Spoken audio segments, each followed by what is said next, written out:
All right, I call the November 30th policy workshop of the Board of Public Works to order. Roll call, we've got the Fire 5 board members, Barbara, Richard, Earl, Press, our general manager and assistant general manager, and soon to be joining us. Forehead. Sorry about this. Jack, I'm in a meeting. Can I call you later? Yes. Oh, yes. I'm sorry to bother you, Jeff. No problem. Bye. All right, and we have Mike Hoffman, our solicitor. So, first item, the only item on the agenda is to go through the policies and procedures. So, Austin, you want to start us off with? So, well, maybe I'll start first. The whole purpose is to get a consensus feeling on which policies and procedures we should put forward and develop. We no action taken at this meeting, and get from there. So, Austin, you put together the topics. Yeah, so what we did was we took what existed. Actually, it was a document that Earl put together back in February. It's been a while since we've kind of recirculated back to this. We had originally passed the compilation of policies, and we started the discussion of new policies or updating existing policies.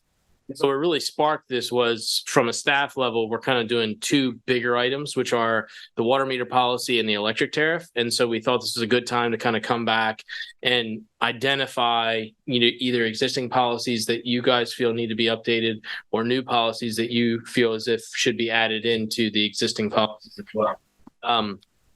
So what we did, obviously, we provided you with the water meter policy at the last meeting. That was before Mike had a chance to look at it. And so we've done that a couple different ways. We started with the electric tariff. We already did the water meter policy in-house, again, before it goes to Mike or anything. It's just our eyes on it.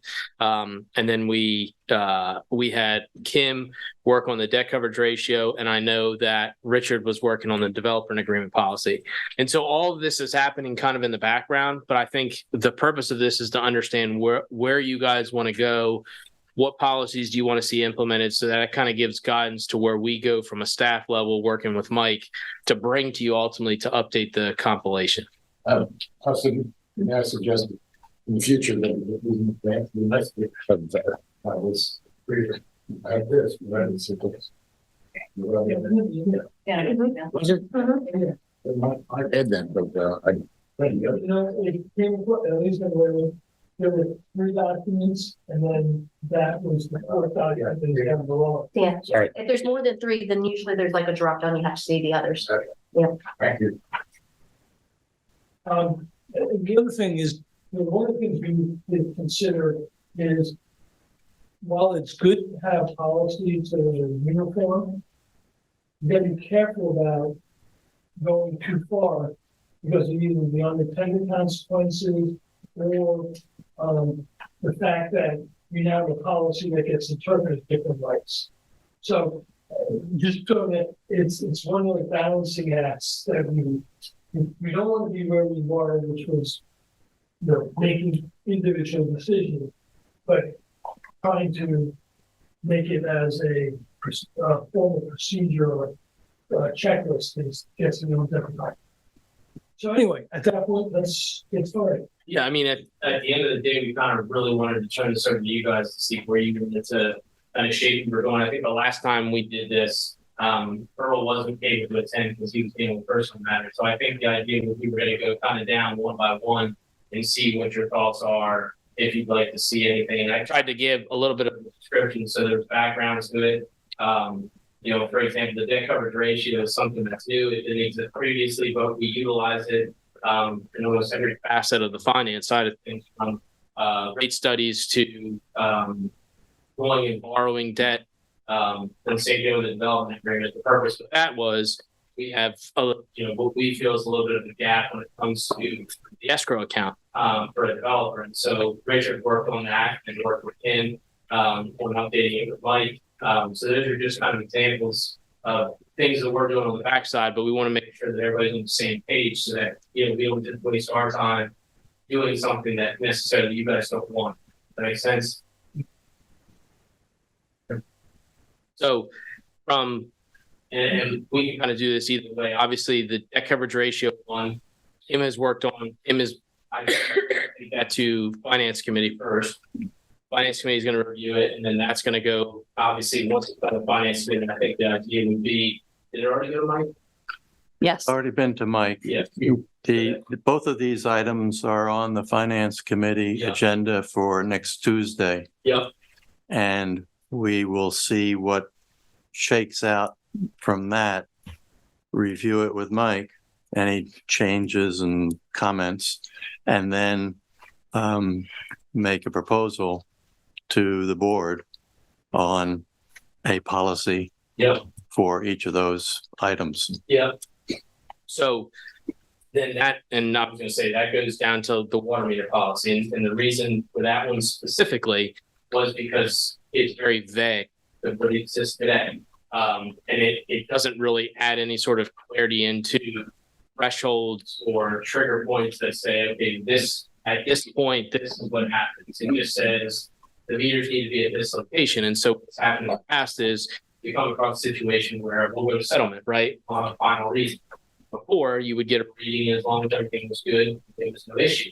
But then when you go to get a final reading, or if an earth stops working, if the meter's in the basement, then you need to gain access to the property owner. And that's the reason why the policy says it needs to be located at the front of the property. Well, what's the trigger point to have that moved? And obviously a customer doesn't necessarily like when you come back and say, okay, you need to move it. And it costs them money because they need to move it to a meter pit themselves. So I think let's just take high level discussions on each of the items. So on the debt service, or the first one, does anyone have any specific concerns or questions that the finance committee should consider?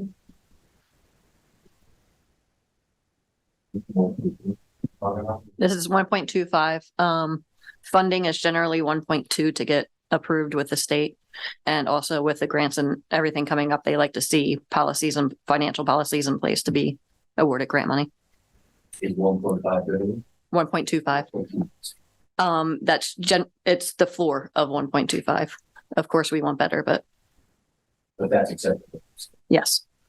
So the part that's stood out to me is the part that the waiver increase it. And I think that one of the things that can be considered in that, besides the other items on the list, is what's the benefit over the payback period? Versus from this perspective of not spending money. So, I mean, using something, AMI versus a, holiday lighting display. If we're going to go into debt for something like holiday lighting, I'm not saying we are, it's very different than AMI where we're going to save money to both the customer and to us. And I think that would need to be part of the presentation for us, for the board, to do a type of override waiver. That somewhat segues into the discussion of risk. Once we're considering a funding application or a need or projection of, okay, if we go ahead with this, be satisfied with the ratio. Have we looked at the risk factor of going ahead with this, of kind of what could go wrong? Or is there a time limit that comes into play? For instance, we think that the pharma is going to be here forever. But we may be working on a project that presumes they will be here forever, and we want to look at the risk over 2 years, 5 years, what those kinds of risks that follow on or are part of the evaluation. Yes, you can check the box. Yes, you've met the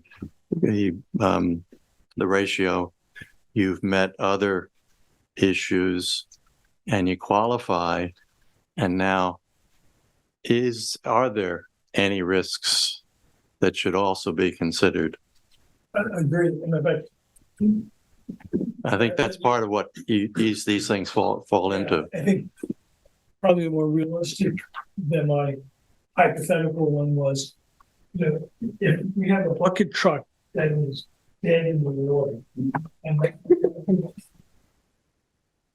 and the only option is to take out a loan to get the bucket truck.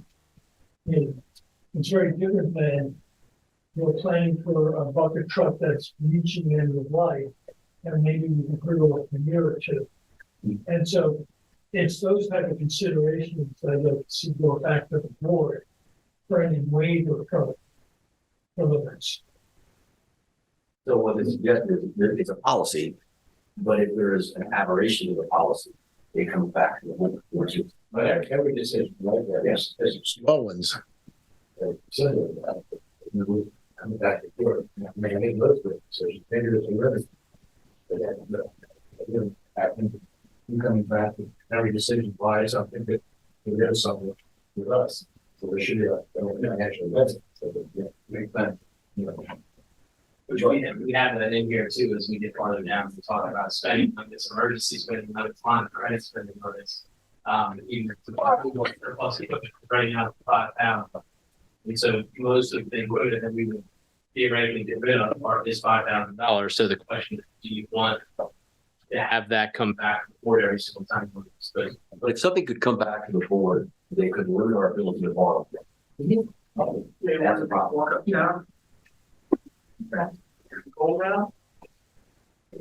So this 1.25 would solidify that we can borrow money. If we go below it, then we may not get approved for loans.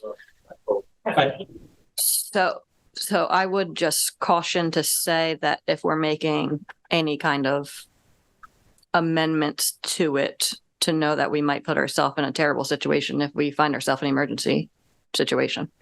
So just if I can chime in here, and I apologize, these mics are actually really not good. They cut in and out. So I'm like, and I don't think it's anything that anybody's doing. It's like the mic, you can hear it and it cuts out and it's echoing. And so might be something the city wants to take a look at. But as the best I can glean, and change that mic to the city should take a look at that. But the one thing to keep in mind is, so as this is drafted, and I think a point that Kim mentioned is important and we should flush out, but as this is drafted, it's a trigger for information so that the board can make an informed decision when considering borrowing. So all this does is obligate staff to run that analysis and alert the board that should you proceed, this is what it means. And here are some things that you can do to make sure that that ratio is maintained. This policy is actually intentionally drafted to not prohibit you from borrowing if you fall below. It's purely a staff is obligated to have the board informed. And I would caution the board, to the extent that there's any interest in having a hard and fast policy that you cannot borrow outside of that ratio, I would actually caution against that, because you do then handcuff yourself for emergency situations and whatnot. But the caveat to that is that if we do receive a grant that is expressly conditioned on a debt service ratio, that should also be made clear to the board so that we don't get ourselves in trouble in that regard. But those are two separate issues.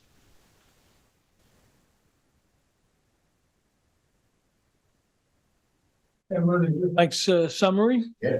like I said, these first couple, and there's going to be a handful. And what we did is we provided the ones that we started to work through as examples. Obviously, there's going to be ones that we don't have, but they're more discussion topics. The idea behind it is that, this is going to end up going back to the finance committee, and then they're going to, weigh in and provide feedback, and then we'll loop that back to the board as time progresses. Okay. So development agreement. Now, Richard, do you want to go over this one just because you were the one working on it? Well, the issue Was that we have been financing developers projects when they don't don't reimburse reimburse in a timely manner or that the escrow account accounts that have been put in place. that my understanding is those estimates come from GMB. Those Estimates can be woefully out of whack proportion to the cost of development. and that Proportion should be better defined. and the Penalties put in place for continuing to postpone, delay, throw up arguments of, oh, I challenge this bill, or muddy the waters and drag things out deliberately, causing BPW to pay the bills on time that the developer should be fronting that money. And so those two elements are what we're trying to address in a fair and reasonable way. Yeah. And I mean, to add to it, just so you guys can understand, most developer agreements that recently have kind of gone through, that we've worked with Mike on, they have a threshold of $50,000 escrow that's posted, and then it's replenished after 25,000. The complexity is what happens is, depending on the review fees, and the review fees are backdated, so they're a month behind when the actual work's completed. So when we get invoiced, it's really invoiced for the month prior. What happens is, depending on the project and depending on the degree of the involvement from like the RPR, for example, that bill could be $25,000. So if you replenish to 50 and the first bill is 25,000, Kim goes back out and said, oh, per the developer agreement, you have to replenish up to X amount to bring the escrow account back into framework. And we've ran into certain projects where all the way up to $300,000 or pretty close to it, $200,000. We've been sitting on that waiting for reimbursement, and there's not really a true threshold within the agreement that says, should you not do this, this happens. So I think, without knowing entirely, I think that's what this has involved in it too. And to add some context to that, if I could, I think because it does raise a question. So just in terms of what this does, the language that you see as underlined is essentially what's already in the development agreements, with one exception. And the exception is if you go under 6.1.4.1, the last sentence that says any amounts not paid within such 30-day period. Actually, it's the last two. Developer must replenish such funds within 30 days notice from the BPW. Any amounts not paid within such 30-day period shall incur interest at the lesser of 8% per annum and the maximum annual interest rate permitted by law. And so otherwise, it's what we typically have in a development agreement, but now it says you have 30 days to replenish it upon written notice. And if you don't, it's accruing interest. And by the way, we have the right to enforce it, which we have anyway. The one thing I would suggest is the balance of the language talking about the $50,000 deposit and whatnot. If we have a reasonable basis that the review fees are going to be $500,000, then $50,000 doesn't cut it.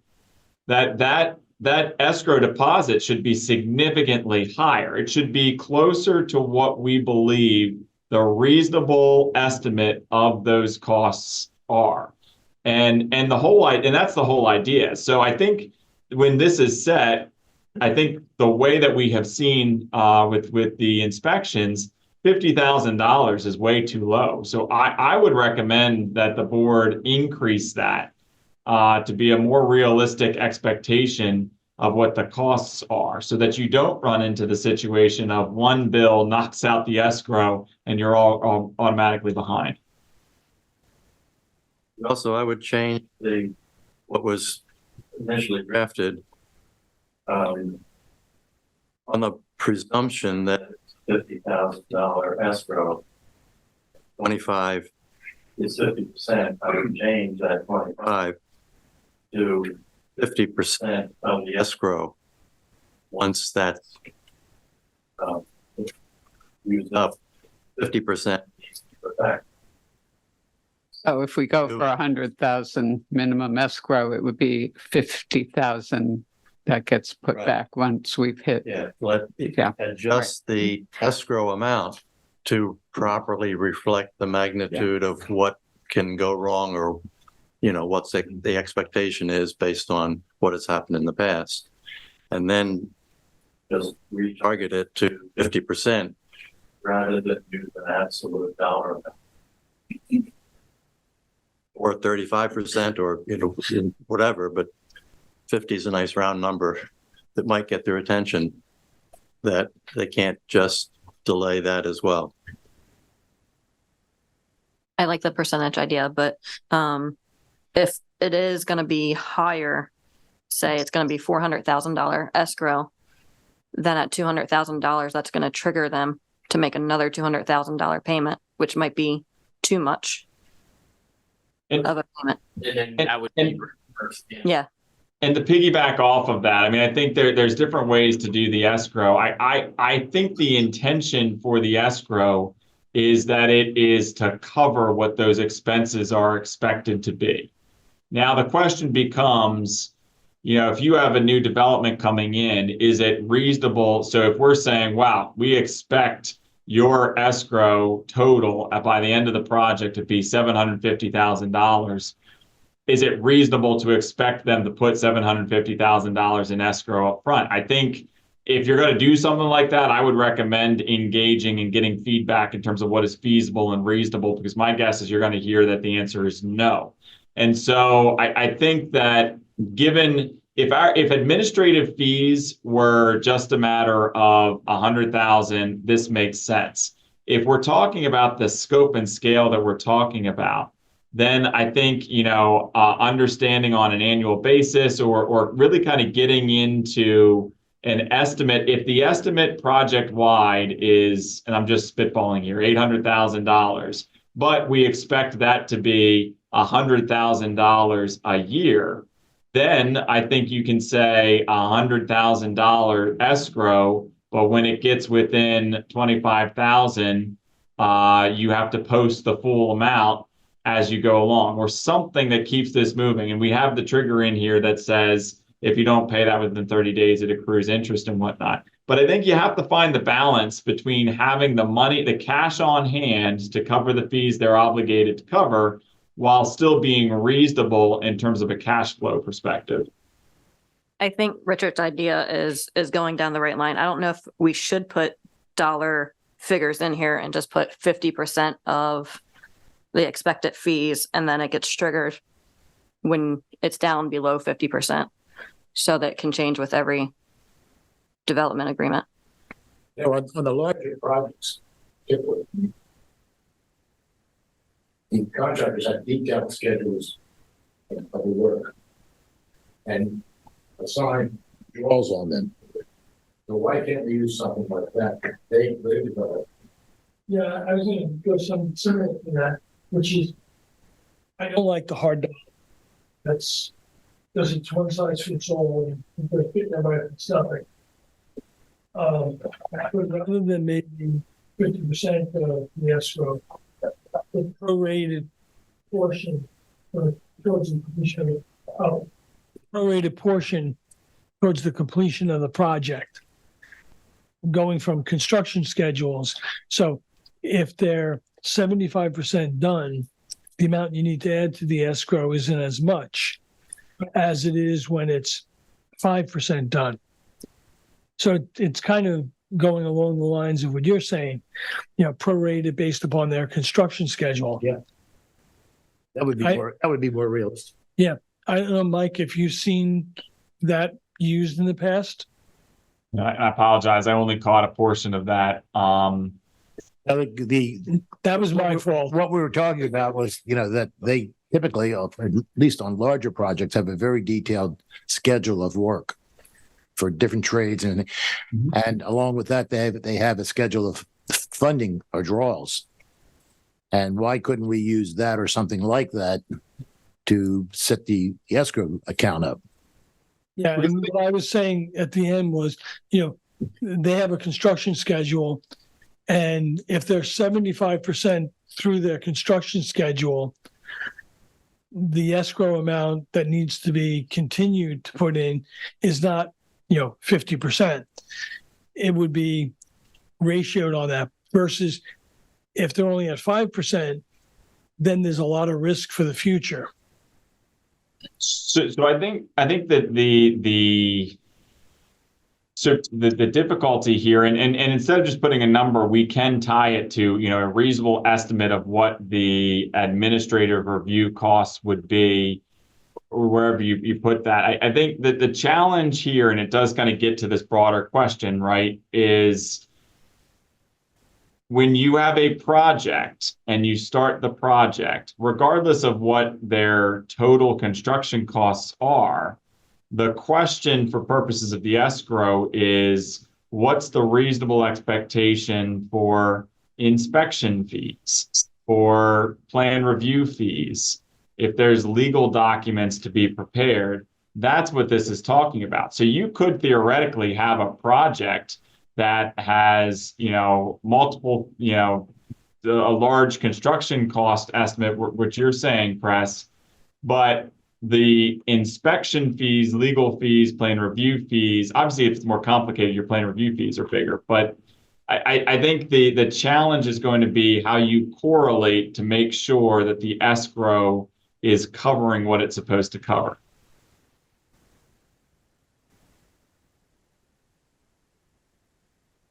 And I think, what you could say is and I think what often happens in these documents and in these policies with escrows is you could say, the developer is obligated before beginning construction to post an escrow, an amount to be determined by the BPW based on a reasonable estimate of the expected administrative fees, period. And then it's up to staff to look forward and say, what's a reasonable estimate? And that makes sense from a policy, conceptually, that makes sense. And then if you're wrong in the estimate, if it dips below $25,000, you need to replenish it in X amount. That's reasonable. That's what it's set up as. The challenge we have is that our review fees are reasonably estimated to be $400,000 or what we've seen. And so then the question is that something, does the board want to require upfront a $400,000 escrow? Is that reasonable? And I think that's what we would need to flush out a little bit more if you went that route.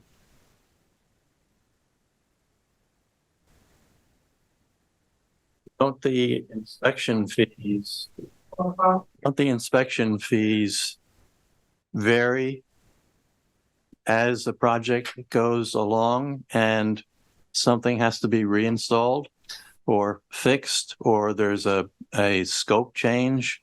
So the way that it's done, I would say recently, because we did do a bifurcation to say that anything prior to a developer's agreement and then anything after a developer's agreement, anything prior, which would be through plan approval, would be done through the city. And then once a development agreement's in place, then the board collects the escrow for both the BPW and the city improvements.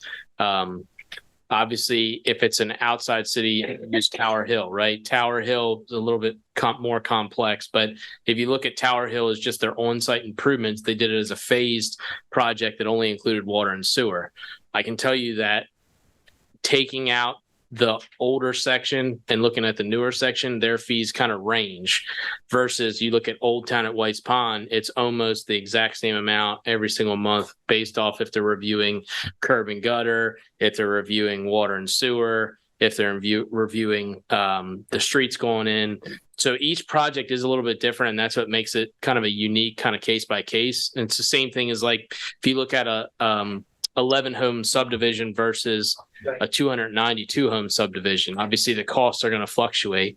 I like kind of where Mike was going, where if we receive the kind of estimate for administrative fees, then we can provide based off that estimate. The only thing that you kind of get into this awkward spot is most recently we've dealt with issues where this is the number we think it's going to be, but we're nowhere near that number, which then leads down to you have more questions, and we continue to sit down and go over items within that are being billed to developers, and we have to answer those questions. And it's not a problem, but it's what's coming down the pike.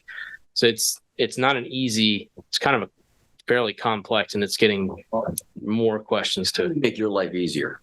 That's a loaded question. And it's really, and it's Narrow on this one point. it's really Kim's life at the end of the day, because Kim's billing it.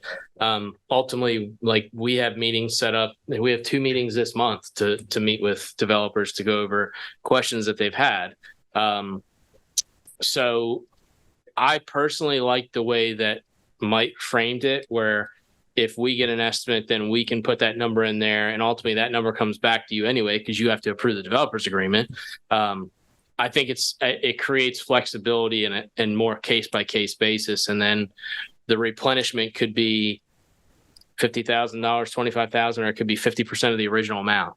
Don't we get tripped up sometimes with the balance with the GMB, or what happened and what didn't happen, what should have happened? Well, that isn't the hardest problem, you know? If I can interject here, I think that's a separate topic, and I think that's probably not directly related to the disagreement. Where part of our problem, a lot of our problems come from, is what GMB is charging Some, but and pushback from the developer. we're in discussions with GMB, which we'll bring to the board probably at the January meeting, and a more defined approach from GMB. That's why I'm kind of From the head of the hesitant. curve. Yes. I'll take that as a compliment. Well, As I- I've been pushing, I hope this is part of the discussion, is that we have a written document that more clearly Yes. Absolutely. describes Before you finish. when they have to be there, when they don't have to be Right. there, and Yes. so forth. Fire hydrant heights and all that stuff. Yeah. And we're waiting for GMB's next round of responses to ours. So Okay. And to that point, I think that will, if you We'll come to can, the board for everyone's input. if you can resolve that, I think to answer the question, I think I do recommend that the amount be set to be an amount reasonably determined by the BPW as necessary to cover the administrative review fees. And then you have whatever your trigger is at that point. If it gets below 25,000, you must add 50,000. Because again, the idea in that scenario is that you're setting it an amount that you are reasonably estimating to cover the fees. I think when you do that, then you are getting away from this question of, oh, I thought my reviews were 50,000. Now I'm up to 400,000. I'm caught off guard. No, you know what the reasonable estimate is up front.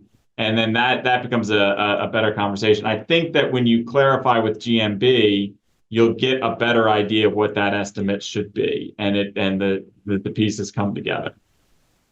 The original numbers of the project, cost of the project, that would be provided by the developer, correct? So what we're talking, and this is what we do require is performance guarantees, and you have to bond the project of 150% of the construction cost. So you're right, Press, they have that. but I don't know if that necessarily correlates to what the escrow is. Well, I mean, there's always rules of thumb about the percentage of the project for design and construction review. So that figure should be readily available once you have their estimate of the project. Except it hasn't. I mean, except it hasn't matched, Right. and that's what we hear. But the dollars don't match. Right.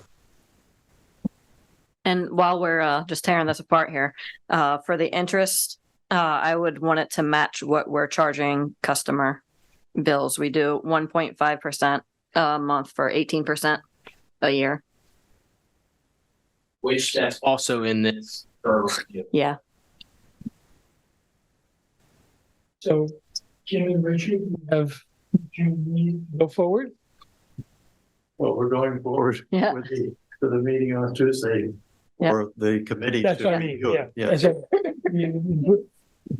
Yep. And so Tuesday night, we can expect the final document. That was a Yeah. joke. Tuesday afternoon. All right.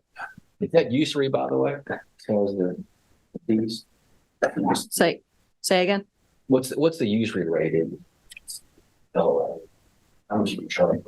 I don't know if there is a. I don't know. It's that. probably outlaid in state code if I had to take a guess. I don't know.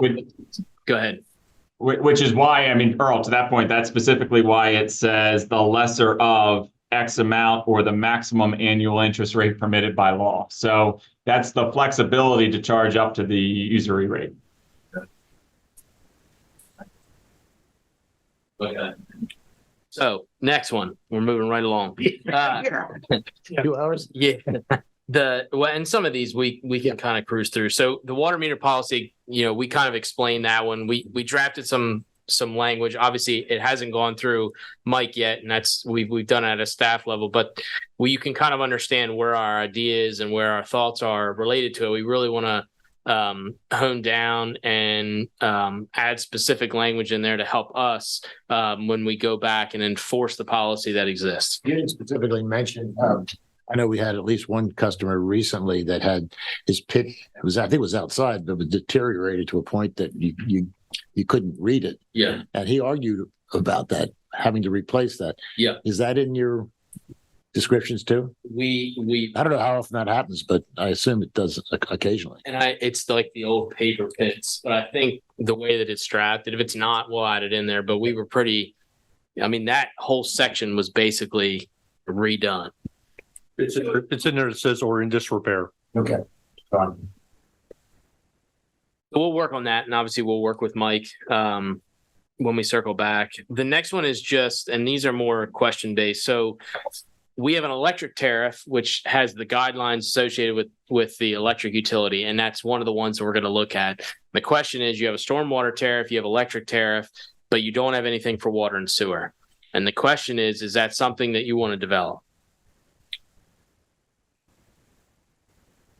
Tell me what you mean by tariff. Tariff is really, if you look at the stormwater tariff has a lot of definitions. It defines kind of, what exactly the tariff is used for and what was it established for. The electric tariff goes down and talks about the way that you bill, talks about minimum spacing between transformers. It talks about processing for developing service, processes for maintaining infrastructure. And it's like a 64-page document at the end of the day for the electric tariff. We have standard specs, which we use for electric or for water and sewer and electric.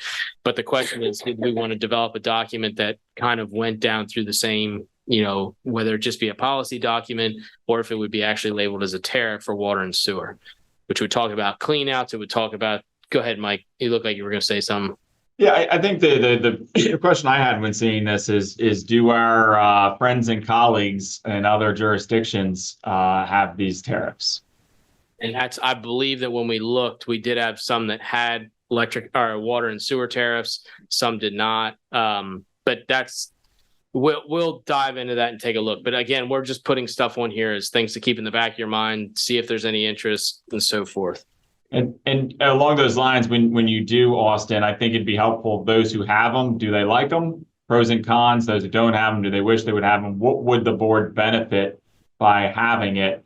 The challenge is on the one hand, getting into this level of detail and weeds can help with clarity, but then it can also back you into a corner sometimes. And so you want to find that balance. And if the board is experiencing a situation right now where there's a lot of uncertainty or ambiguity or confusion that would benefit from a formalized tariff, and you can say other municipalities had the same issue and solved it with X, that'd be useful to have.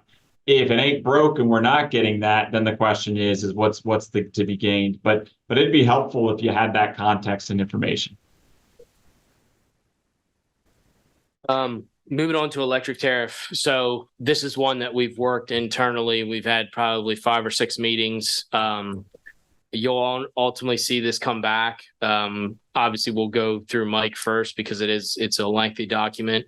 There was a lot of changes that were made, but I want this to be on your radar because it's one that we really do want to clean up. There's a lot of dated information in it, stuff that's not even relevant, stuff that needs to be changed because it just doesn't match what's currently being done. So just FYI that's coming down the pike, and it's a massive document. Investment guidelines. This is one that we've talked about, when Earl was on the finance committee. It's one that we've kept in the back of our minds. This comes down to the current investment policy has a lot of bandwidth when it comes to how investments could be invested, what accounts they can be in, whether they're equities, bonds, and we've talked internally about whether that needs to be tightened up, whether it needs to be revamped. And I'm going to use by way as an example. Kim and I sit on DMEC, and DMEC just went through kind of a policy revamping through PFM, which we've met with PFM kind of at a high level. And they did their investment policy, their cash reserve policy. They did just about every policy they could touch. They touched and they revamped, and they were very happy with them. And we redid it in press. You may remember we redid that policy probably about 6 or 7 years ago. Tim Reith came and gave a presentation. We did have an instance the last couple, I think it was the last quarter, Kim, where we were out of balance per the policy, and we reached out to Tim, who manages the account through UBS. And so really this is one that, it can go back to the finance committee, but it's something that we feel and think that it should be more tightened up because we do run in last year, we lost $1 million in investments. Not to say that everybody else wasn't in the same boat, but it comes down to, how is it invested? Who manages investments? How often do you sit down and review them? So it's just kind of throwing it out there. Anything Also, you do their performance. Yeah. Look at options. We'll add that in.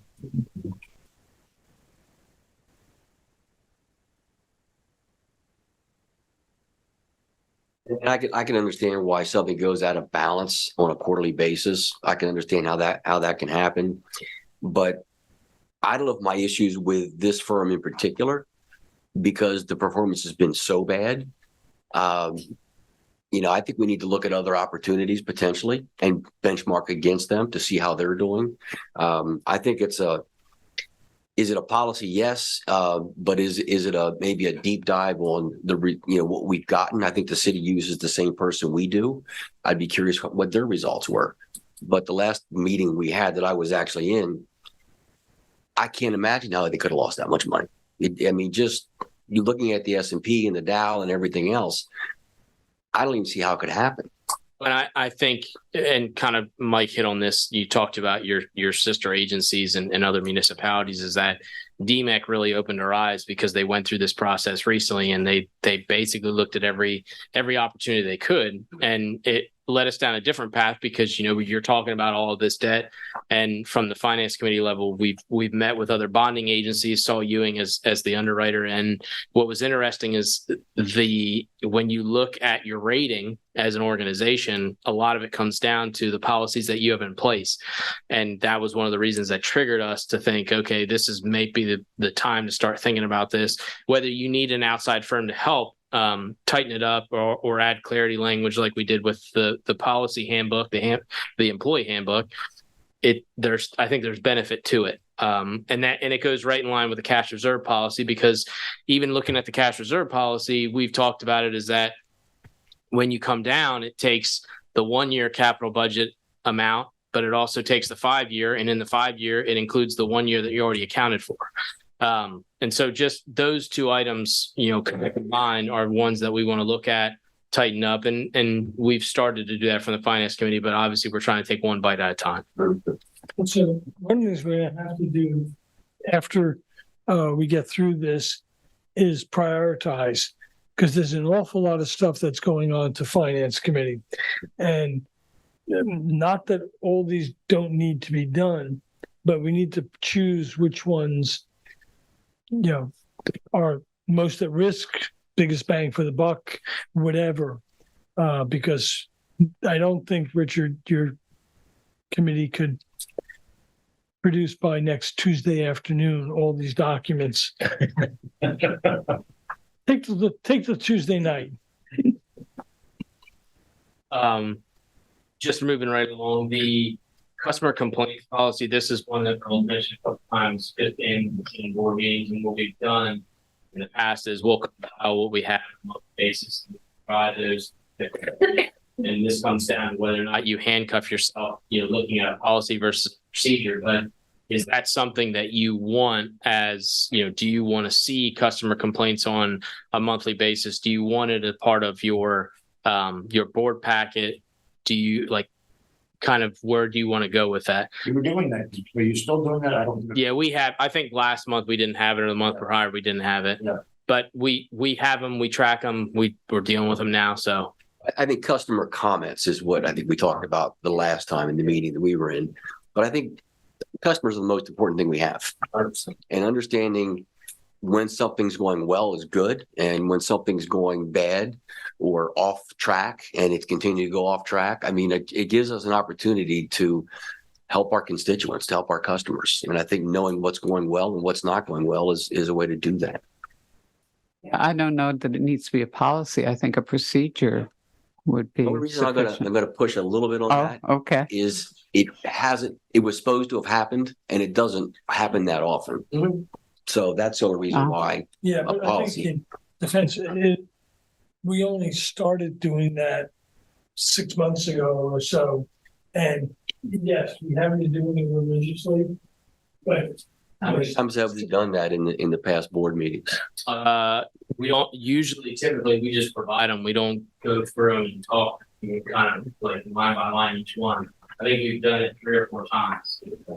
Trying to find kind of the best way to present it, because one of the questions that Barbara had when she got it was, how do you know which one comes from a call in, which one comes from the online portal? Because we're just taking all that data and basically to do it through contact tracking on our portal or our website. And some of them, like we got one for an outage yesterday at Politown Village. We had somebody that said, thank you for the guys going out there and fixing it and having it back up in an hour.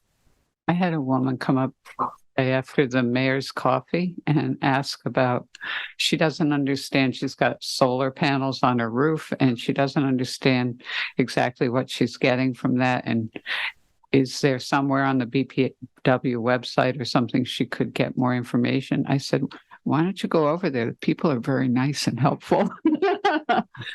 I said, I don't really know that much about it, but that sort of thing would be, yeah. Yeah, we don't bite. Yeah. Yeah. Yeah.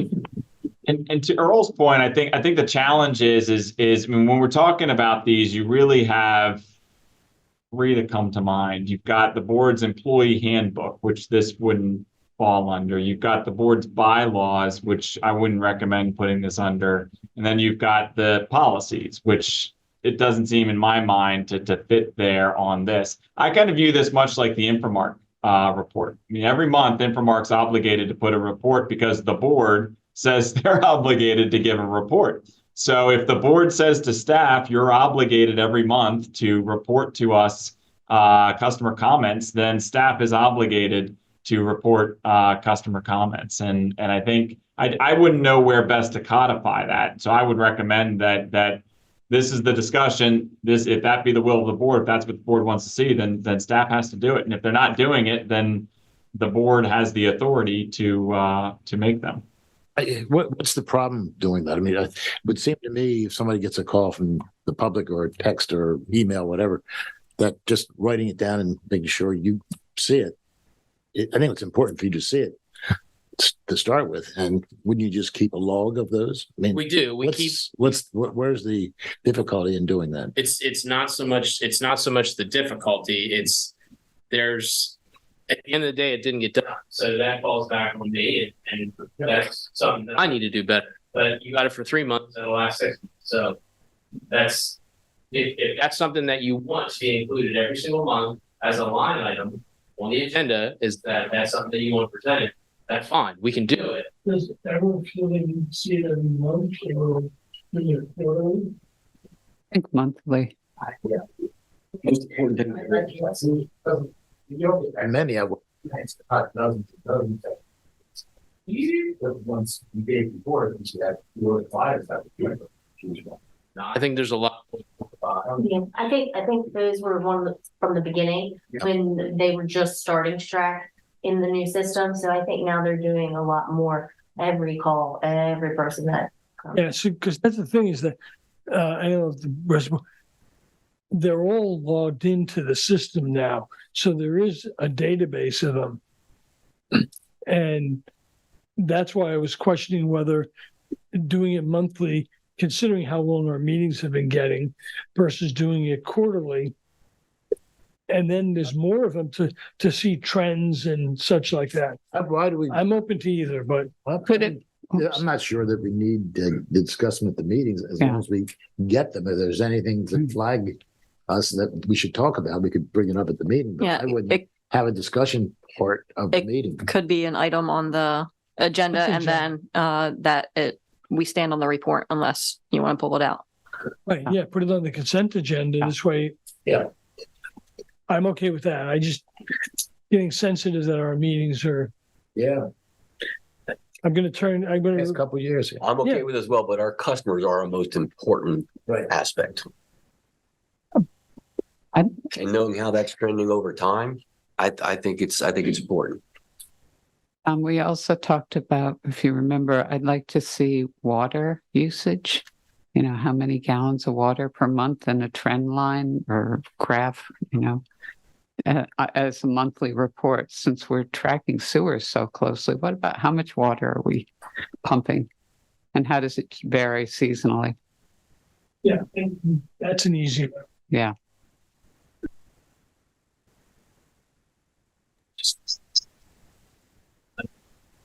Yep. And Austin, just so you know that I'm an equal opportunity and fair in this view on the next one, the policy for onboarding. I mean, my recommendations are very similar in that regard. The big difference with the policy for onboarding is I'm the one who, if the board's not seeing what you want to see, again, it's the same deal. I serve at the pleasure of the board. Historically, when it comes to onboarding, I prepare a letter. And I submit the letter and then offer to have questions. If the board would like to see something else, something more, I don't think you need a policy. I'm happy to take that feedback and implement it. But at the end of the day, I serve at the pleasure of the board. But my perspective is what you do is great, right? You give a huge foundation for how we operate as a board. But I think there's opportunities to make sure someone goes to the wastewater treatment plant, which I'm sure you did, to go down and meet the people on Slay. Sit down and have lunch with those people. They are great people to talk to. I think there's a way to bring this together better than just here's the policies, here's what we do, and FOIA and this, that, and the other thing. I think there's an opportunity to expand this and have it come at people in a more thoughtful way. You just I would have recently appreciated, yes, something more informal and with a little more history in it, an explanation of what I'm walking into. If you want to work with this, I'll work with you on it. We can figure something out. So that sounds more of like a staff level to set up meetings with new board members and tools of our facilities and stuff. What I would recommend if it works, I like, especially with Barbara being the most recent member to go through it, working with Earl, and just kind of what do you think would make sense? Get that list. I'm happy to sit down with you as well. I think that if you set aside a day, that this is the orientation day, where you get a brief presentation from me, you have an opportunity to set up whatever you all come up with. I think that can be pretty easy to do and implement. And I'm happy to work with you on that. And I think that's all great, but orientation is more than just a day. I mean, because as Barbara has found out, issues come up that there may be history on, but you never even thought when we talked, never even thought to bring them up because they were dead and gone. And then all of a sudden they emerge from. So, I'm used to an onboarding process that has both the minimum or the intensive portion, and then there's some ongoing aspect, like the tour of the wastewater treatment plant and going out on visits like that, things along those lines. That's my 2 cents. We'll put something together. Okay. 2 cents. Not before February, though. No. Let's go. Hold on. All right. What? Okay, moving on. This one, Earl, I'm putting this on for you. It was the GM review policy, which I think tied in a lot based off customer comments. Yeah, look, what happens typically, right, and it happens in most businesses, is at the end of the year, we get together and we try to figure out what went well and what didn't go well, right, from an Austin perspective. My perspective is that, and I've seen this work pretty well in business, is it's not just a once a year kind of thing. There's maybe a mid-year, right? There's maybe a quarter. Most people do it a mid-year. Here's what's going well. Here's what's not going well. How can we work better? How can we do something better? Do something different? I think having that benchmark in the middle of the year gives us the ability not to just to say, okay, here's what happened 12 months ago or the last 12 months. I think it's more actionable and drives change better. This city does that. They go, scenario. Okay. Does it work well there, or what are your thoughts? Yeah, the reason they did it is because some of the employees felt like they were getting surprised at their annual review, that they didn't know they were doing something out of. How was that handled? Normally it's done by the department managers. It's more at the lower level. I don't know who does it for the city manager. Yeah. It's probably the mayor, and but I know it all just trickles down from the top. When I was department manager for the building department, the city manager did mine. Then I would do my department employees. I would see us doing Austin, and then Austin doing what he chooses to do. Yeah, it just, again, it gives the opportunity, instead of getting bad valuations, the employee to get a chance to adjust and understand what's doing good and what's doing bad. I would also suggest that, we're all elected board members. We all have access to Austin. That it's upon us to provide him with feedback as we go along, so that it's timely and tied to something of what's going right and what's going wrong. But our besides, feedback may be completely different, right? oh, no, If we get together as a team and do it, then it's cohesive, as opposed to each person saying, here's what you didn't do, here's what you did do. yeah, but It needs to be if this is connected. specific incidents of something going wrong, or something that you would like him to do better, or something what he could do differently, from your perspective, I personally, and that's the way I part of things. Don't wait till the semi-annual review or the annual reviews. Are we talking about the Entire board doing some annual reviews done by you want everybody involved. I would, so what I wouldn't want to have is, so Earl Webb doesn't think that, UBS is doing the right thing, right? You may think they're doing a great job.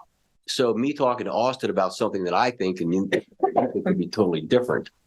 I think it's better off getting us that together as a board, saying, and it's not that hard to do, right? What's going well, what's not going well. And it comes in as one message, because at the end of the day, it's going to be one message from the board on his overall performance. well, And I'd rather have an intermittent aspect to it as opposed to the big bang. Well, do you think that should be for annual review also, with the whole board, other than? I think we need feedback. Because that's the toughest thing. Well, but I mean, Written review. the way I've done the last 2 years, and the way, Chris, I think you did it before, is I would go out and poll each of the board members. Don't say anything, and get feedback Right. to write the appraisal. And is the semi-annual a written appraisal too, or is it just? is that a written appraisal? The way It was written, so So the you employee do had it- something to look at. Yeah, So, I mean, Austin, not to put you on the spot, but from your perspective, how often do you want us to tell us you're wonderful? Every You day. can't, I mean, I go back to it, is that if I'm doing wrong, just like Mike had said, if the expectation is for him to do X and he's only doing Y, it's the same thing for me, is that I serve at the pleasure of the board as Mike serves at the pleasure of the board. So if I'm doing something wrong, I want to be told I'm doing something wrong so that I don't continue to do it wrong. To me, semi-annual allows me to understand that and fix it for what comes out like 6 months later for me. Well, At the end of the day, not everybody's going to be Austin, right? There's going to be other versions of Austin that boards are going to have to work with. I just think there's value in having that mid-course. This is great. This can be better. This is fantastic. I've never been more shocked as when Darren did. Yeah. And the words he used about me and I never read it. I was really shocked. Well, that's one of the problems being elected, is that they serve at the will of the board. We don't serve at their will. Right. I'm not saying that's right, but the feedback, and I think Austin's a very different personality on providing feedback than Darren was. Yeah. But I don't know that we could write a policy that's, A couple of years later, he was a different person. Oh, really? Oh, yeah. I mean, he apologized and the truth said that everybody letting me out the sound. It was a totally different person. That's the added all along. So even doing that, how do you get through that? that was used for For the culmination of the liberation of the contract. And you have the version for the religion. So it's a tough thing. There's never going to be a perfect thing. And at the end of the day, everybody's not going to be Austin and everybody's not going to be Darren. But I think that getting feedback from the board in mass saying, here's what's working well, here's what isn't working as well as we'd like. I think that's valuable, whether it's Austin or someone else in that chair. I would want to know mid-year how I'm doing. And by the way, Austin can tell us how we're doing, right? I mean, I think this can go both ways. yeah, and I guess what I was pushing, or not pushing back on, was I'm in agreement with that. But I still think it's incumbent on us to provide timely when a specific incident happens, because waiting, if it's the day after, Yeah. waiting 6 months is not timely feedback. So what feedback now, don't put any names to this, right? But how much feedback have you gotten on something you haven't done well or something you've done well? Does it happen often enough for you? Well, we just talked about customer complaints, right? And that was one that I didn't do. I don't know. If I can interject just on this, just so you're clear, Austin. I mean, you have the right to have this conversation outside of a public session. Just to make sure that's right.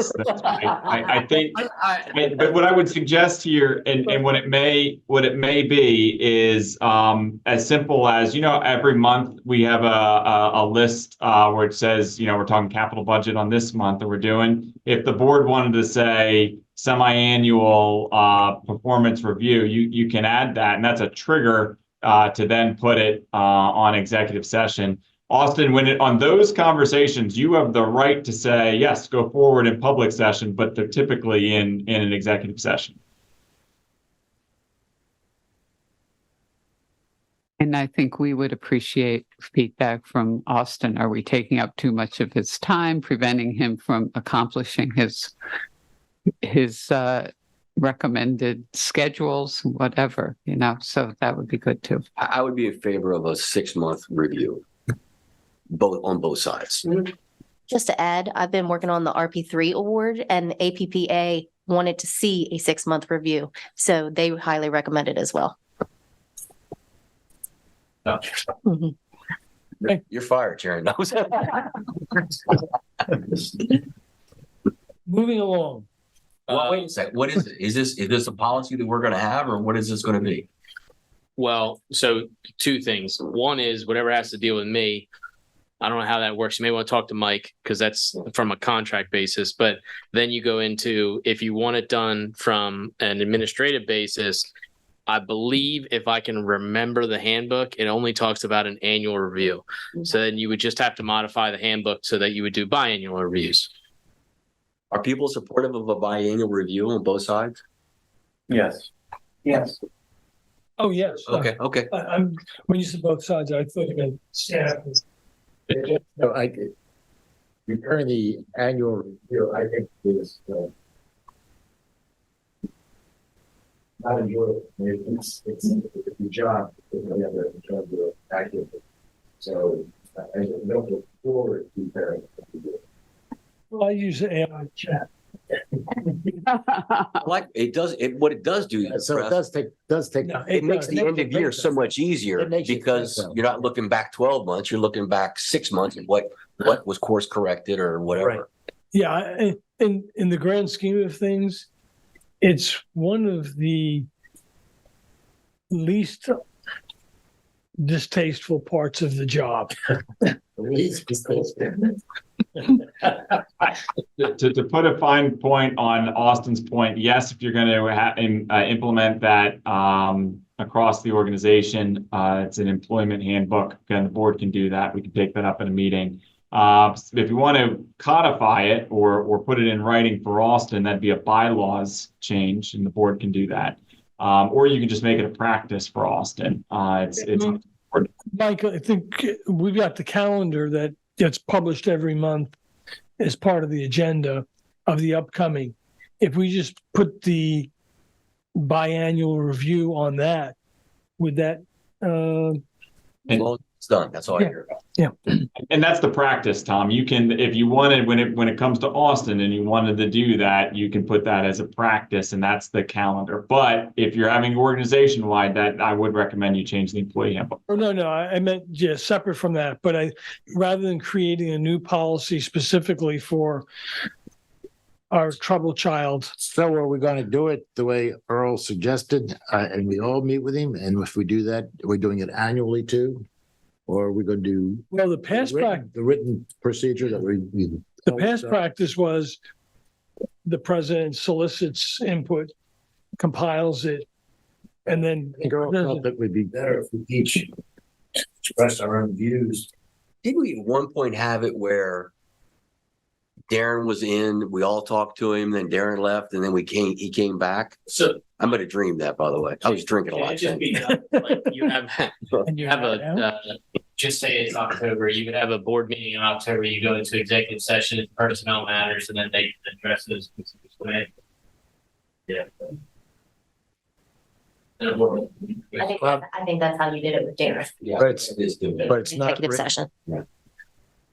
that's not a written review. No, that, You still have your annual written review. Is that what you're? yeah, but I think you could do that in any context. Like if you wanted that for an annual review or a 6-month review, you can conduct the review in executive session with me in the room or with me out of the room. If you wanted to talk yourselves or if you wanted to talk to me. well, I don't think having you in the room while we're debating, Oh, yeah. because that doesn't seem like it's gonna be, No, it's gotta be one. It's gotta be one voice for the most part. Yeah. which is why I thought, and I'm trying to remember how many years back it was, because I took over your process. I didn't do it. It was the last administration. No, which the thing was, well, once again, soliciting, compiling, and then speaking as the one voice of the board. If you want, we did it with Darren in the room, and then Darren left, right? I think that he left, you all discussed, Right. and he came back and received his review. Right. Mike remembers. No, that's right, and that's been done in the past, and you can do it that way, and then you follow it up by memorializing the discussion in writing. There's multiple ways to do it, but I think that for the semi-annual at least may be one of the ways where it's on the agenda, and then that's the approach, but again, we can talk implementation going forward. There's different considerations, but I don't ever remember that going that way. I mean, I don't remember that. Well, I mean, That makes two of there have been times that there was an issue, and I can't think of what they were, that we wanted to talk amongst ourselves and brought Darren back in, but I can't remember doing a review. Well, it's crazy, Mirror Press, and it could be both of them. no, well, the two engineers remember thing. I don't ever remember doing, because I remember specifically giving my comments to press. So I've got a very specific example, but again, we're in open session. So at the end of the day, you could do it that way, and that is permissible. And in other words, that you have an executive session discussion and then you bring Austin in. You could do it that way. There are different ways to do it. My recommendation is let's chat about that in terms of how to implement it, but at least put it on the calendar that it happens as a practice. Good joke. All right, moving right along. Stormwater tariff. This is one that obviously there's been a heightened discussion about stormwater. What this is it was the document that was crafted to basically shape the stormwater fee. And I think there just needs to be eyes on that document and kind of make sure that the expectation of what's in that document is exactly what you're intending the fee to be. It's a document, or it was a document that was done 13 years ago and hasn't been touched since. It was when the fee was established. So it's something that you just be mindful of, as the discussions continue. It's something to take a look at, to update, to make sure that it aligns with where the vision is associated with that utility.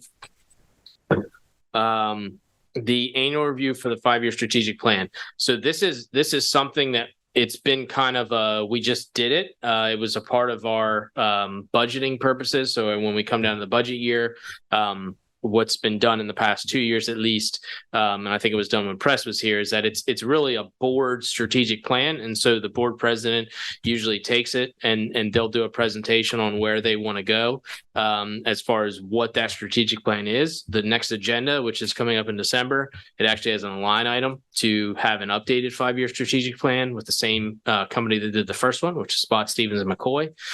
So you'll have that proposal. But this is really, do you want this as a procedure, or do you want it more as a policy that this is what you would do instead of just doing it? Doesn't matter to us one way or another. We just want to make sure that we're all on the same page. What's the harm or the benefit as you see it? It doesn't, it's just basically codifying to say this is what we're going to, what's been done in the past is that we always do our budget, and that's all correlated with the ahead of going into the new fiscal year, which would be April 1. And then the strategic plan, I think the last 2 years we usually do in the April, just so that we're not overloaded with things to review. It's just a matter of if you want it to be more formal, like this is something you want to review on an annual basis. It kind of goes back to Earl's comment, and I think it was one of the policies that he had, which was the business continuity plan and how that should be reviewed on an annual basis. Well, isn't it actually in the calendar that we do it annually? It's internally, yes, it is. But it's the question of, do you want to, a lot of these stemmed from the original document that Earl provided that went through, like, do we want to codify these, or do we just want it to be, this is what we do? So, I mean, my two thoughts on it is I think it's important to do a review of the strategic plan every year to the board. I would not want to codify when the strategic plan has to be updated, because frankly, we're probably 2 years past when we should have updated the strategic plan, because situations have changed drastically. And frankly, we worked through 80% of all the items that were on the original one. Not taking anything away, the strategic plan was great, but codifying that you're only going to do it every 5 years versus suggested, that we've agreed that we're going to do 5-year strategic plans and then we'll update them as necessary. I mean, that's my thoughts. Well, I think it's a good goal. It's every 5 years, just keep it out there. Kind of That's as a reasonable as a period minimum of time, but if things have changed drastically, in between, you do it sooner. Or you don't think things have changed? No. How many times have we done it in the last 12 months? What? An update on the annual 5-year plan. April. Hold on. Are you doing 5-year? You're talking about 5-year capital budget? The annual review of the 5-year strategic plan. The 5-year strategic plan, we do it every year, and it's usually the month of or the month after we do budget. Okay. And that's the topic we're talking about right now, right? Correct. Okay. It's a strategic plan. Okay. So for the last 2 years, and I was on the original strategic plan committee also, but for the last 2 years as president, I review everything, get input as necessary from the committees, provide those notes, and then distribute them. No, Sharon distributes them to the entire board. And it's typically in April, as Austin said. So the question is it a policy or a procedure? That's the question. That's the question. I'm okay either way. I just want it to happen. I'm okay either way. Proceed. Yeah. I think that's strategic plan is the first thing. I don't know last time Friday. I don't know what it was. It was really old. Not since I've been.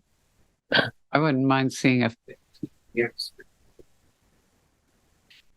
longer horizon for long-term plans. Doubled up. And Yes. we'll get to talk about that at the board meeting, because we will have a proposal from Spot Stephen about doing an update to it. Good. Next one, capitalization threshold. I think this is one that Kim and I discussed, is that, do we want to keep it at 5,000? They're all trying to blend. It's When an item comes in, it has to be a minimum of $5,000 and a 1 year useful life, obviously. And just making sure that we're still good with that threshold. It hasn't been changed for years, just. Didn't the city make some changes or propose some changes recently? I don't know. I think that was on the spend. I don't know if that it went into a threshold like capitalization. I mean, just for inflation. That's Ah. what's the good. That's the A reflection. little bit, because Is that $5,000? So what's the impact of changing it? What, It's how it's shown in our books. Either it's expensed all at once or expensed over its useful life. What are your thoughts? I think it should be raised for just adjusting with how much everything is now.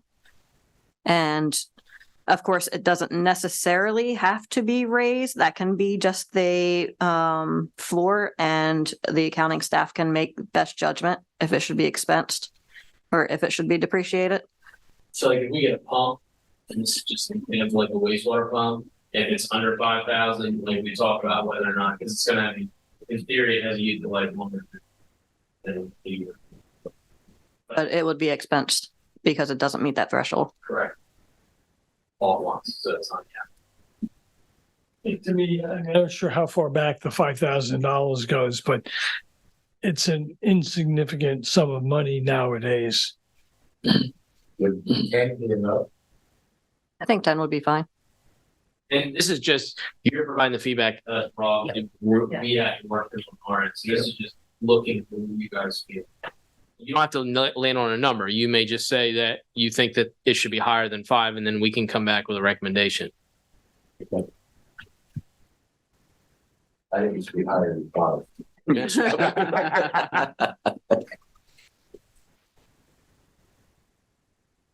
Very similarly, disposal of surplus equipment. Currently, it's at 5,000. So obviously, we talked about the one truck that we recently did. The question is, do you want to keep it at 5,000 or do you want that number higher? Same thing. Same thing. We can.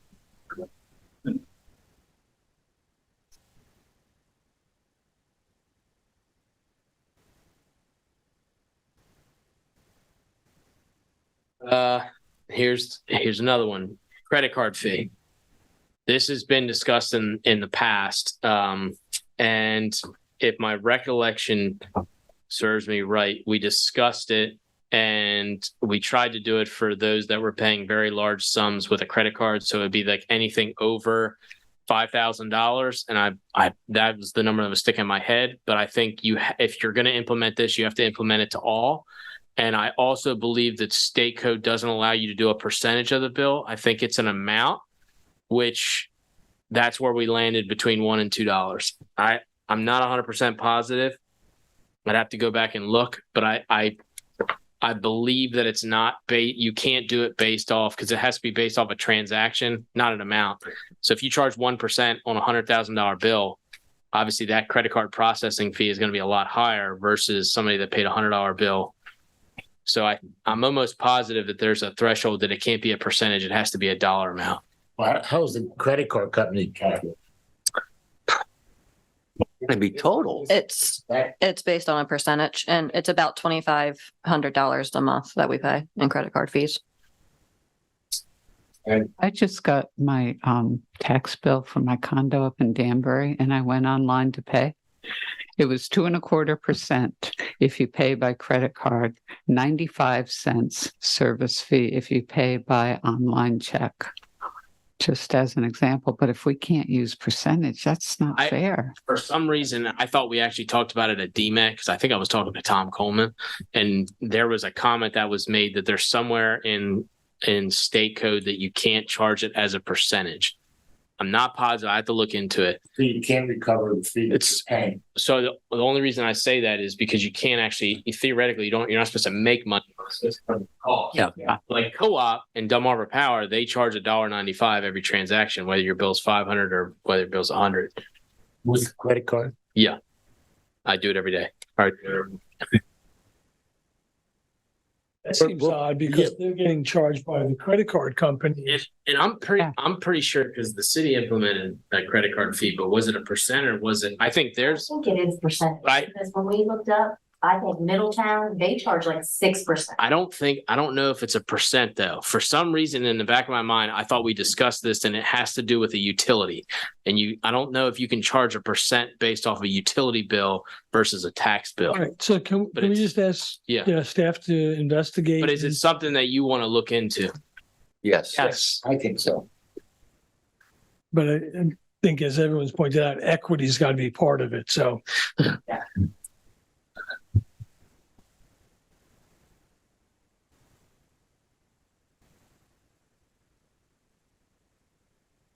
So this is overhead versus underground lines. This is an existing, so I have to be an existing policy that talks about any new construction service, any new service, or I think it may just be any new service, talks about how the service has to be undergrounded. And this is one that we've gone back and forth with. Do we want to clarify more often, or do we want to have a policy that the board participates in undergrounding during capital projects? Because we don't have that. Does that make sense? Like if we were to go tear up, just picking a road, if we were to go Coleman, we just did Coleman. We did not take any utilities underground. We didn't discuss that. It wasn't a part of anything. We don't have any policy that talks about when you do a project and you're looking at underground utilities. Any use of salt in certain areas? You know, we put most of it, everything we do is a conduit, and our spec is conduit. I'd like to see us long term rounding our. So would I. Expenses all. right, but so there are some state funds out there. They don't seem to be large amounts, but for resiliency, electric resiliency, and while it would be nice to have the whole town underground, and in 2001, I fought for that because that was when the street rebuilding program was going on. But at this point, once again, from a prioritization, from the most vulnerable areas, which would be the beach side, they get the highest winds. You need to balance out. Because unfortunately, at this point, looking at the cities, they've rebuilt so many roads, and what's left now are, there are major roads, but segments like Coleman. It's only 1 block long. I mean, undergrounding Coleman, when you still have everything up on Savannah and Kings. If you're opening up a road, isn't that a good opportunity to underground as long as the road is open? And would that be a way to prioritize? The ratio. We've done the same times. Maybe on in which area.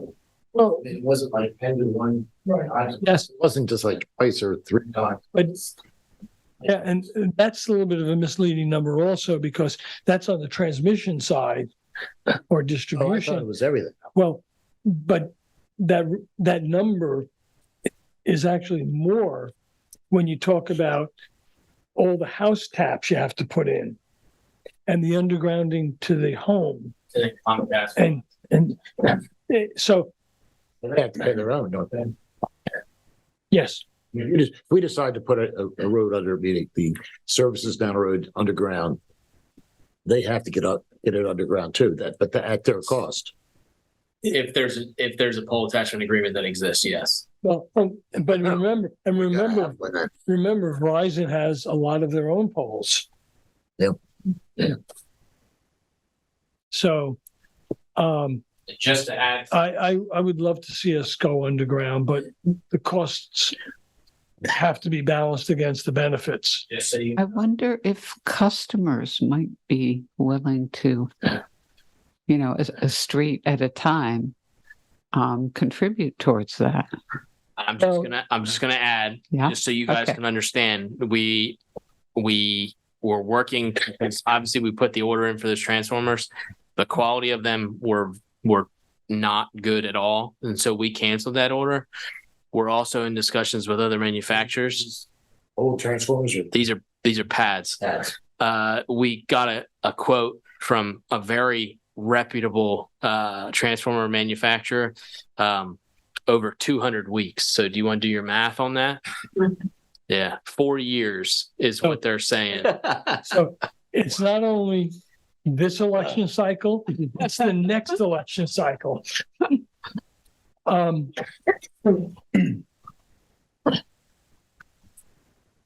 So, But is there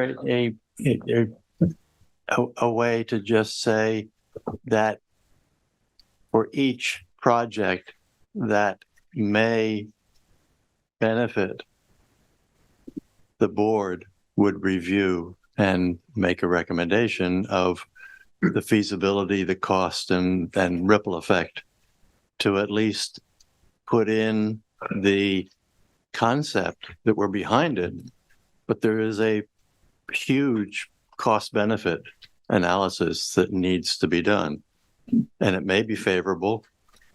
and you have to, but one other thing is that the way the electrical tariffs is set up now is we are responsible for the wire to the masthead. Underground service, customer is responsible for the wire to our termination. So the customer is responsible for, rewording, because everything goes up in a third town. Right. The trenching and the disruption, and see the actual physical wire. Is that correct?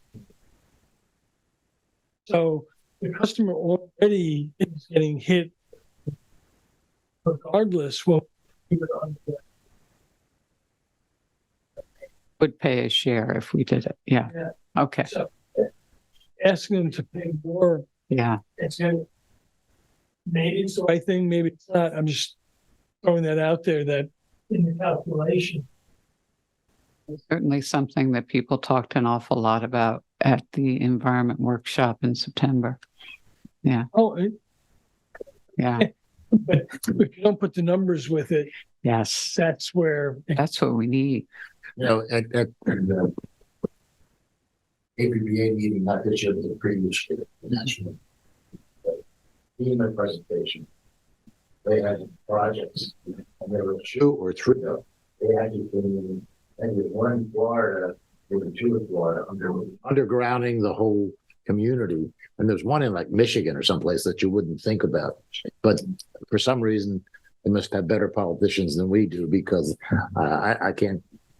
Everybody down in Florida wants their power underground. Well, because Florida Power and Lights and reliability is through the floor. And when you have Cat 5 hurricanes coming in, But everybody wants it. So how does one town get it? And the other part that went on with the Florida story is that they were putting in high strength poles. And they put in high strength poles, and then when the storm came in, every pole went down. Because if you look at a wooden pole, it's got a probability curve of failure like this. So some poles were stronger and some poles were weaker. So a lot of the poles stood up. With the either concrete or steel ones, they're manufactured. Their probability curves are like this. And when the storm hit 150 miles an hour, 146, whatever it was, everything failed. Which made things orders of magnitude worse for restoration, because they couldn't even temporarily restore power. But if we're going to do a road, it probably makes sense to have this conversation each time to see if it is a feasible aspect or if it's changed. For that, Okay. And we have several coming. I wouldn't spend detailed time doing it if it was obvious. Yeah. No sense having somebody sit there for a couple of days trying to calculate things when it was obvious. And we have some key projects like if Cedar Avenue ever moves ahead or Kings Highway. Well, we didn't do it on, Hey, I walk down the day, I just see that with wires out there, just not there, it's crazy. Maybe it's just more obvious. It was terrible. All right, so I put interested. This, but each time, so each Yeah, time there's an yeah, each time, opportunity, we right, just right, have a right. conversation. I put definition of impact fees. I know that's been a big discussion lately, and we're working through that. But it's something that, you know, if we want to better clearly define or add context to, it's something to think about. That comes down to BOD loading. that's really important. I mean, we're honing in on that though, aren't we? Yes. So just very, very high level, and Preston and I've talked about this, is that I don't think our recommendation is to do anything immediately other than, so there are several, Wait, you're talking about impact fees? the BOD. Oh, BOD, okay. Yeah. So there are several different classes that are concerned. We have 2 breweries in town, one already in and one coming online. So that's true organic BOD. Austin and I just found out at the last city council meeting, the garbage trucks washdown area on Schley goes to a drain which goes into our sewer system. And because they're planning on rebuilding that. And that was took all of us by surprise until you start, because no, I won't say that what the original one was. But so you then now have what's an uncontrolled source with unknown aspects. And then the third one, and not to dwell on it at all because it really doesn't complicate these other ones, but if and when the state park ever comes online, we've had talks with them 2 years ago about their campground dump stations, the trailer dumps, and how that would be treated. But I don't want to confuse the issue with that. So what President and I talked about was that, you know, we don't even know the extent of the problem at this point. So that maybe what we should do is do 6 months worth of monitoring of Oyster, of the brewery and of the city to figure out what's going on, and then come back in 6 months and figure out what the right is. That makes a lot of The sense. county has a process, right, for breweries? No? No? And they do not charge a BOD. Wow. Some require pre-treatment. PFAS is, you watch any PFAS documentary, that's like the good thing. Is pre-treatment if you have an industry that deals or dabbles in PFAS. As an example.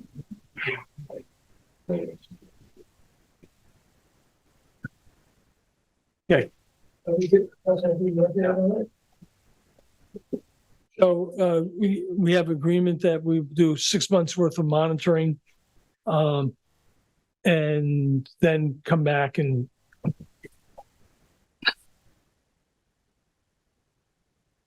We haven't been monitoring what it's, Is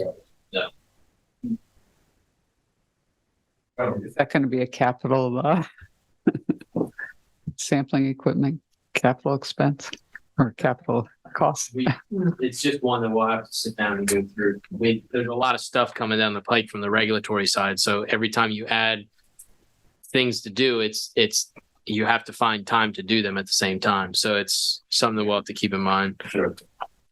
This one was Earl's, having to move vehicles during emergencies. I don't necessarily think it's a policy, because what we do is we contact the Lewes PD, but it's just something Do you But want? at the end of the day, so I've seen as many as 6 cars and trucks over by the pump station that have nothing to do with the pump station.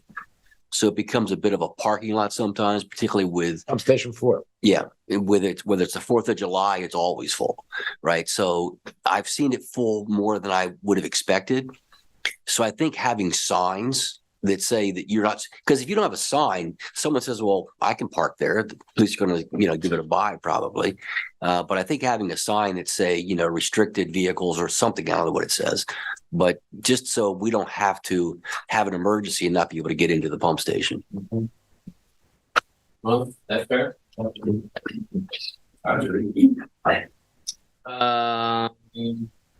move into late fees on bills. This is one that I think we talked about. So the current late, it's 1.5%. I don't know how this one falls under the state law and statute as well. Obviously, it's a small amount. And I think the mayor, and I'm trying to remember the budget, the mayor jokes sometimes like he doesn't pay his bill, it's $1.50. It's $100 bill.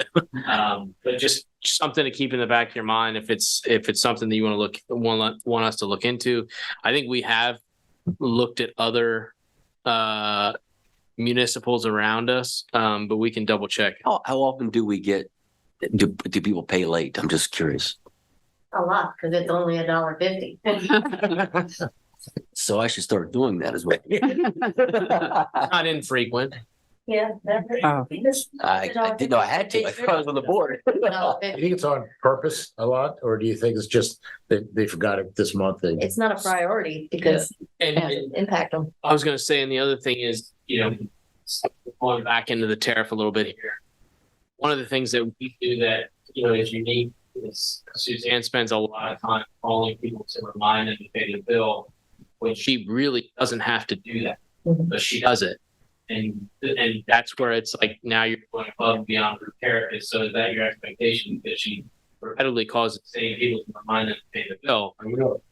And so it unfolds into a snowball effect. We need to do the research. Yeah, I confess I was late last month. Oh, I know that's why Yeah, this is here. yeah. You do the online bill payment and you pick a date. I was in the wrong month, so. we paid ahead. No. But isn't the fact or the perk that does call and remind people as a helpful, gee, I did forget, or they've gotten into the habit, or they like to talk to her. It's a lot of the same people. Yeah. Every month. It's a community, it's a customer service in part. Not I that wish you she had called can't me. change the rate, but to pull her back from that valuable customer interface, I think would be not a good thing to do. Call for every late payment. She calls those who are about to be disconnected. And so they're 2 months behind. Oh. Yeah. And it's How often is that? And roughly, how often does that happen? The initial list is probably about 40 to 50 people Real? that she calls. On a monthly basis? Yes. And when you say really, I mean, when you compare us to a lot of other neighboring utilities, that is very small. Yeah, when we got this, our sister utilities out in the west. But it doesn't like the way that the tariff is set up is that you don't have to get a phone call. You literally give a notice and doing the shut off. I think if you're talking about people that are going to get shut off, we should make a call. But that's a discussion to have because it's not in there that it's not a procedure that we need to do, but we've always done it. So if we don't do it, is the customer gonna say something about Well, it's that? also against us as being a public utility. I mean, I mean, we send notices through their billing, through email, mail, whatever they choose. We send 3 notices before we disconnect. And then she calls as well. Hasn't she gone? Well, that's another discussion. Yeah. Yes, we do that. But the question comes down to employee safety in today's day. One thing I've always wondered, and I can't find an answer to it, so I don't think there is one. There are people here that cannot afford to pay. It is onerous on them. And there are programs. So. And do we advise them of those programs?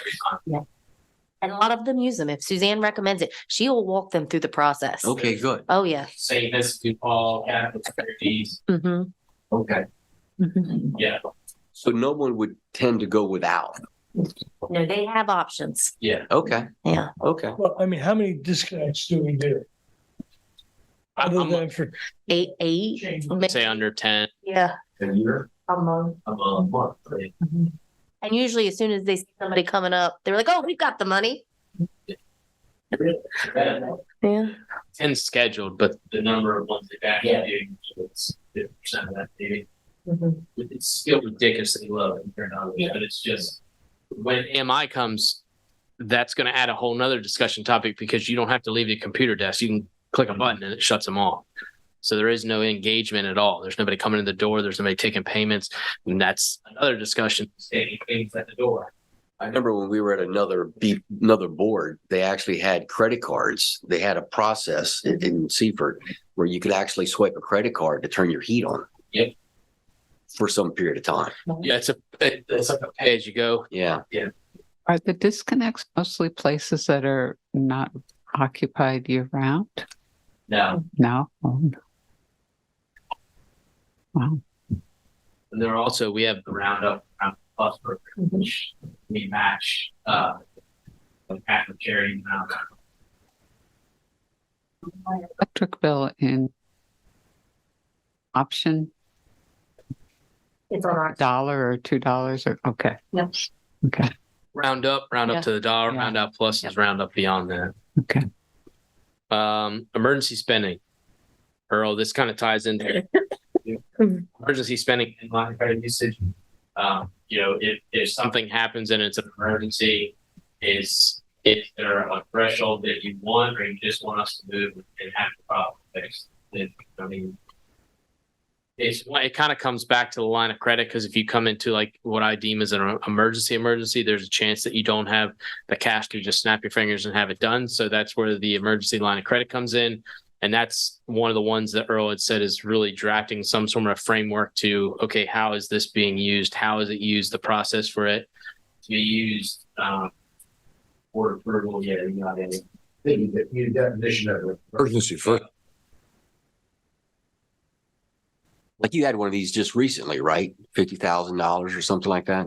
Yeah, the electric service to the digester. Yeah. And obviously we don't want to get in the way of those kinds of things. Then that ties into the line of credit, because obviously if we wanted to have parameters, it's been discussed. I mean, we have the line of credit policy, so or there's a resolution associated with the line of credit. We can use it at any time, but there's not parameters from how, like, what do you use it for, other than the thought would be we can come back to the board and approve it. But that's where Earl said, well, theoretically, Kim or myself could go out and buy a Ferrari afterwards. Or buy me a Ferrari. Yeah. Had a conversation with just the president, or if he's not available, the next person. The Ferrari? Yeah.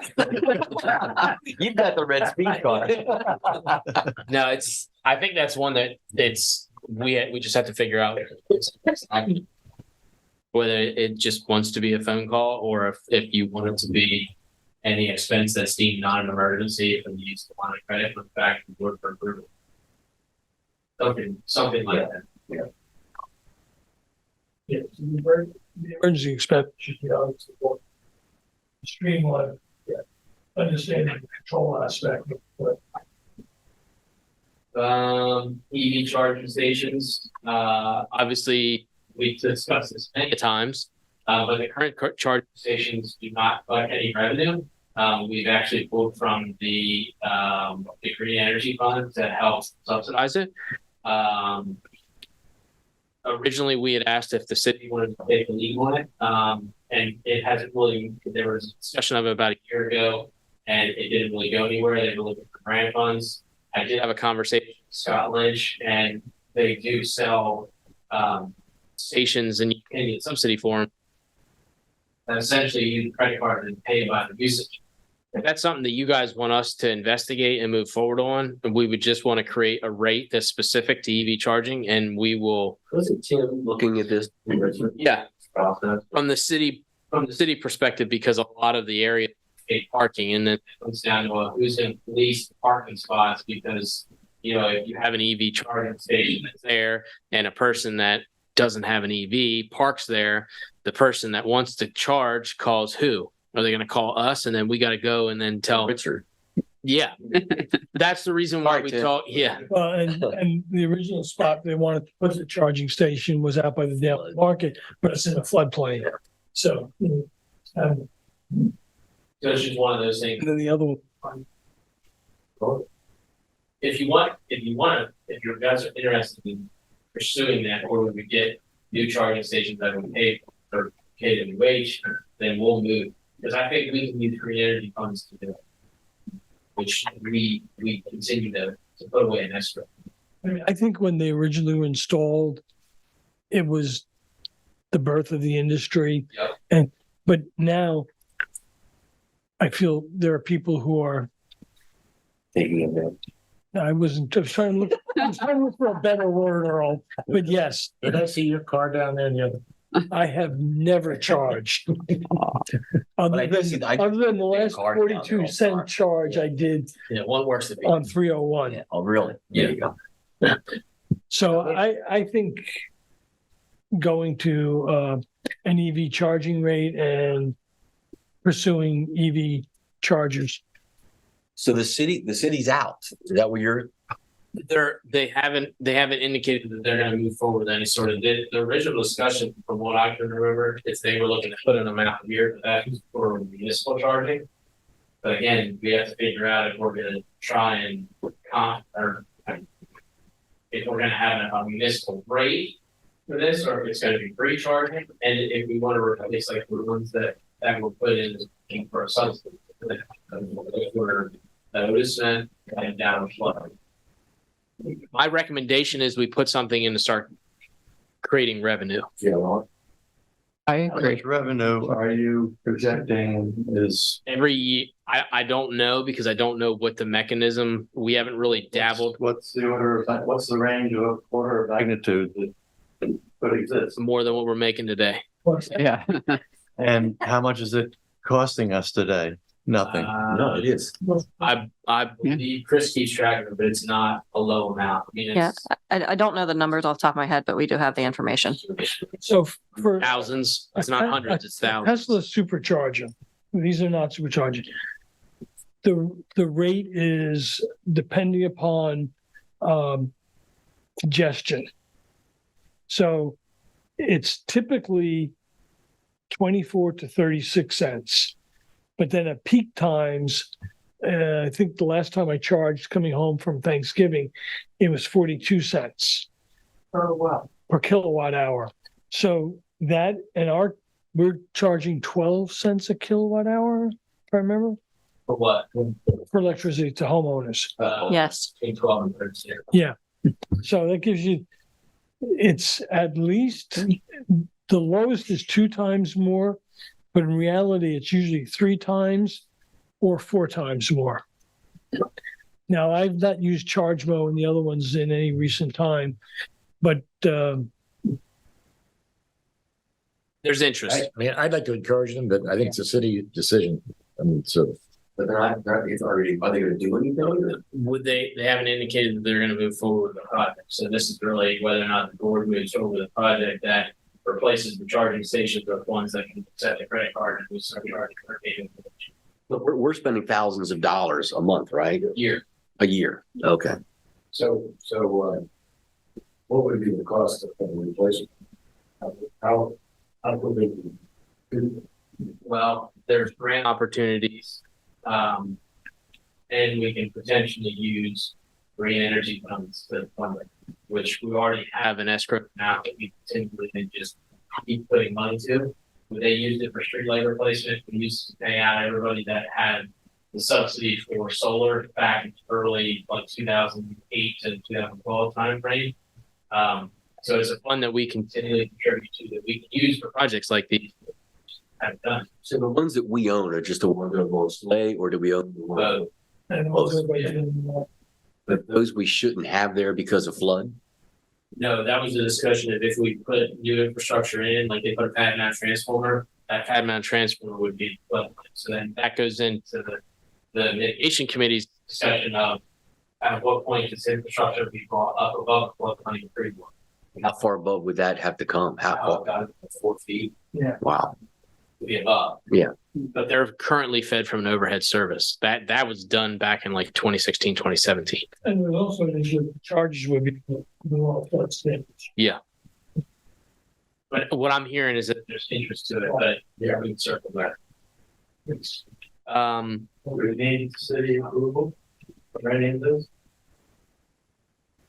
I would I say can just try- to I make can- sure that they're not Yeah, pursuing it. I can right? figure that out. I'll figure that out. We at least ought to do Slay. Just do that. Yeah. No, I have it on here. I'll connect with Scotland. Emergency or no, streetlight policy. This is one that I think is going to be even more prevalent depending on the recommendations from the environmental subcommittee, which you have an ex officio member to. So Barbara, I don't know if you want to touch on their discussions of the potential for dark sky compliance in streetlights and that retrofit. And that comes down to this whole discussion of ownership and who will take the lead in those replacements, modifications, et cetera. Yeah, they keep looking to BPW to take the lead, and I keep saying I think that's city property. The streetlights that we would do the maintenance on them, but yes, they are looking very favorably on dark sky lighting, and I think it makes a lot of sense. But it's early days. That's about a year from now, I would guess. Yeah. But It's under, something that's always done at planning and zoning. Yeah. And it's a city ordinance. So, you replace bulbs. right, that's what I told them. Yeah. Oh, and by the way, they're asking for support from Austin for their changes in floodplain elevation. A letter of support when they have their hearing on, what is it, Monday or? Then she said problem. No. What are they looking for from us? Richard, don't forget your jacket. There's an MCC hearing on Monday evening at 6, Can I do a vote? and Yes. and they're looking at approving a change in floodplain elevation, and they would like BPW to kind of say, yeah, that's a good idea, because if structures are elevated, your utilities are not going to be at risk, and your water, whatever, will be. Mike, are you listening to this? And Mike, would you like to provide some comment, or do you want me to? Feel free. I'll let you speak first. Okay, and then he's gonna say the opposite. That is a city issue. It is not a BPW issue, and I would be very reluctant of us issuing any type of statement endorsing or not. We took the lead because of the city's inaction, and we developed our own floodplain for critical services. The city has that, and You know Mike? what they're trying to do, what they're suggesting that new construction or 50%, of the value of the house, whatever, substantial reconstruction. In the floodplain, instead of being 18 inches freeboard, it will be 36 inches freeboard, and they will give that much greater height to the building allowance. actually, in some cases, it's 18 inches. Some cases, they're giving 36 inches of additional height Yes, because of the freeboard. yes. But anyway, that's the city's issue. Mike, you want to chime in? No, I mean, I think we don't, I don't know if the board knows what it's being asked to weigh in. If the question is, and I'm not saying this clearly, if the question is the board's position on a floodplain regulation, that's not in the board's purview. I understand what you're saying, Barbara, in terms of, well, if it'll benefit the utilities and where they're located.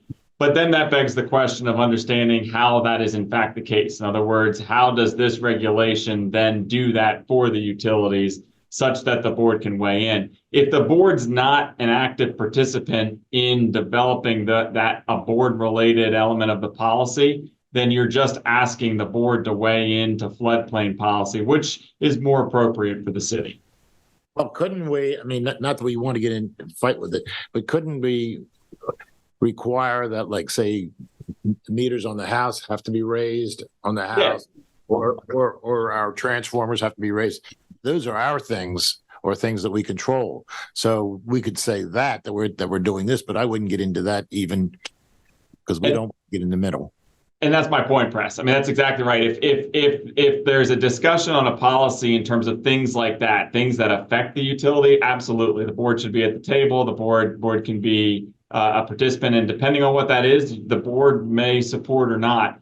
But if we're just talking about general freeboard or general floodplain policy, that's out of the purview. And I think, what the subcommittee has been doing and taking on all these acts is great, but it's not within our charter to do. And But how about things like the floor drain elevation or toilet elevation? That's what I was thinking. Where does that fit? Yeah. And I mean, I think that's kind of, I think without seeing the policy. So if the committee wanted to reach out to the board, just hypothetical, but the committee wanted to say, this is what we want to recommend, does the board have a position on it? We can take a look, and if it is something like that, it is affecting the utility and the board wants to be part of that conversation, the board can be part of that. I think there should be dialogue on these things anyway.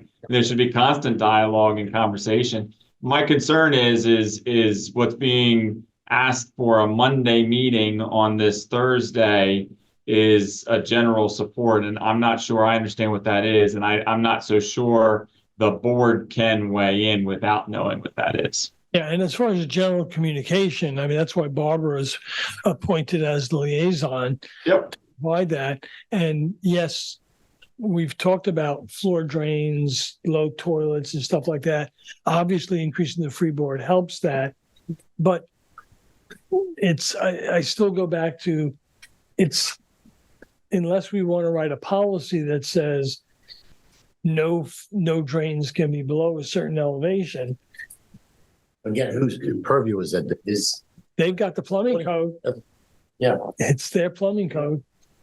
Well, but I think, but to that point, I mean, I think what best practice should be when we're talking about things like that could have an effect on the utility, then there should be a discussion.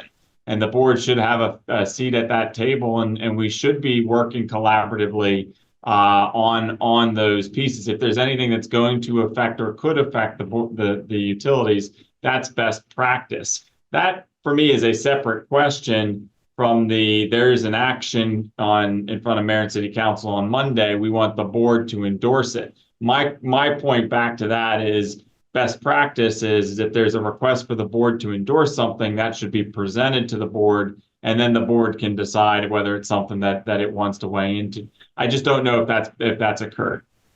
And no, that hasn't occurred. It was just after one of the meetings, and my bad for not bringing it up sooner. They said, do you think Austin could send a little letter for the record that And Barbara, no, not at all. I think just to be clear, I think we get these all the time, and Austin gets these all the time. Can you just send a letter? And the simple answer, or the answer that I always provide is if they're asking for the board, well, that requires a discussion of the board and the board to weigh in.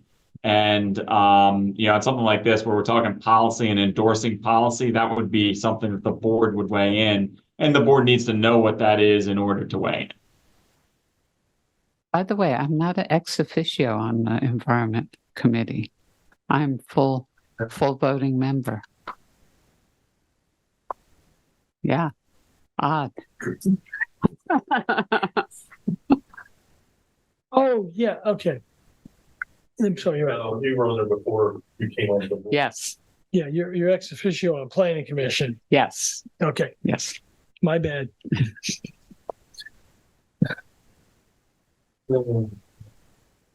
Emergency response plan. I just added this in here. We don't theoretically have an emergency response plan when somebody asks us. We just say we're a part of cities. Now we are working with the city.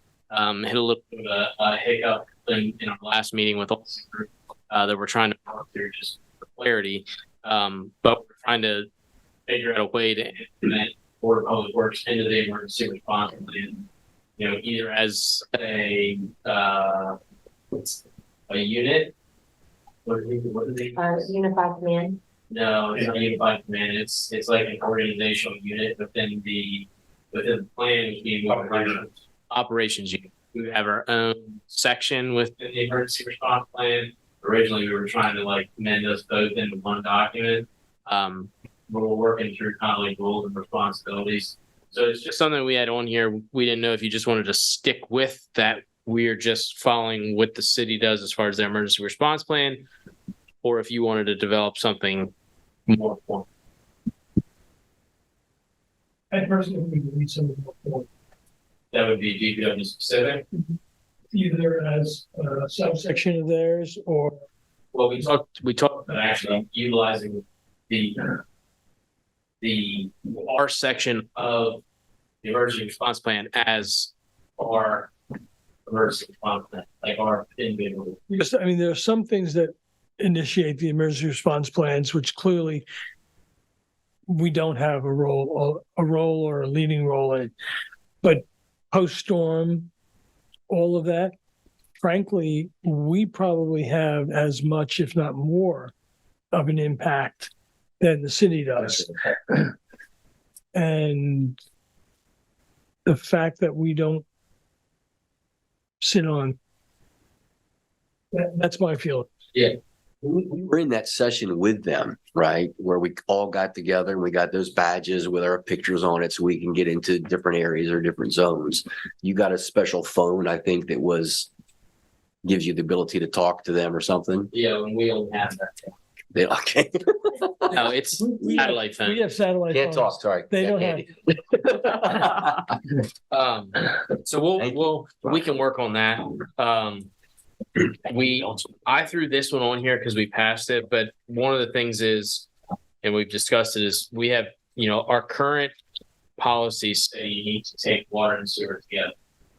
And there are areas within our service territory, specifically for sewer, where we are not the water provider. And so we've came up with a rate that basically was approved by the board. The question is, do we want to actually have a section within our policy handbook that says when not available, this is how that rate is calculated. We have it passed. We passed it just as a recommendation from staff to the board, but do we want to codify that within the policy that says, when available, both services need to be taken together. When not available, the individual will be billed based off X. Does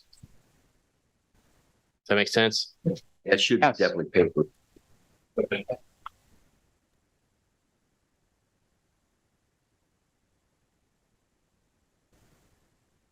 That based on, for residential, is that based on number of bedrooms or? No, so No? It's still based off like an EDU. So use Oyster Cove. The way that we did Oyster Cove was, and we actually ran this by Dawn, and she confirmed it that it was the smart way to do it because there's a method behind it. You take, in this case, an outside city ready to serve for a 5/8 meter, and you do an average consumption. And for us, average consumption is right around 4,000 gallons a month. And you basically come up with a fixed rate that has a basis with how you got to that rate. So we use an outside city ready to serve plus a 5/8 water meter using 5,000 gallons. That's how it's done today.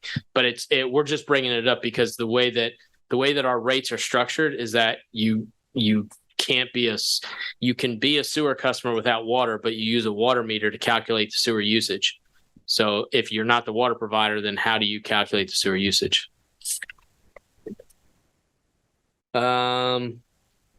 This is one that I think was brought up a couple times, and this is up to you guys. It was the city and BPW MOU, whether you wanted that to be a policy.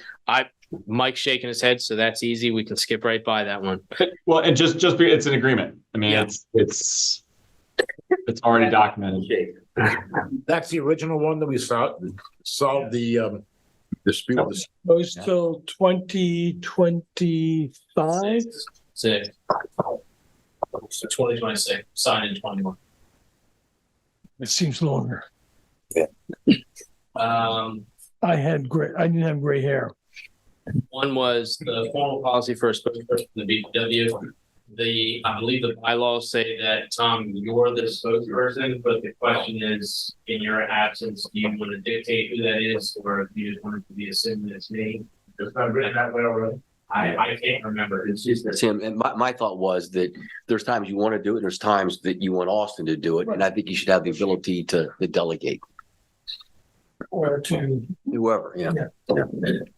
agree. But the other thing I had in there, and I'm not sure if this will fly or not, when something big comes up that would call for something like that, thank you. I got to pass those on because I'll eat them.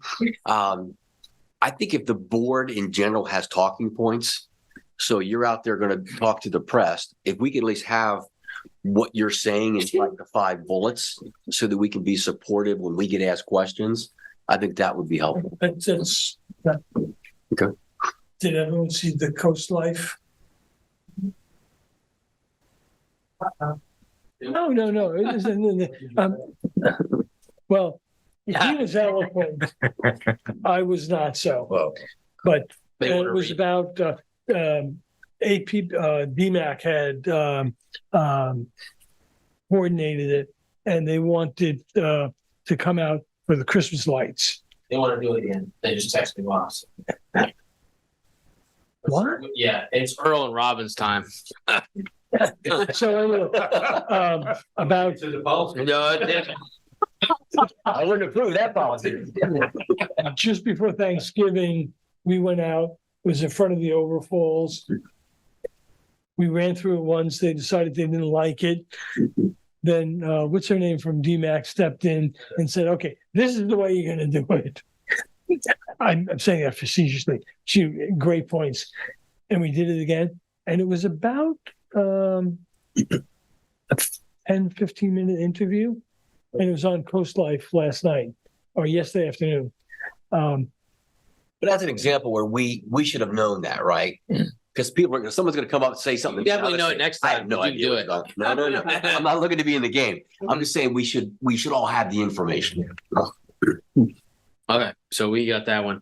The next is, again, I think I already answered this as more of a procedure, but the review of the fee schedule. So we have a fee schedule on the website.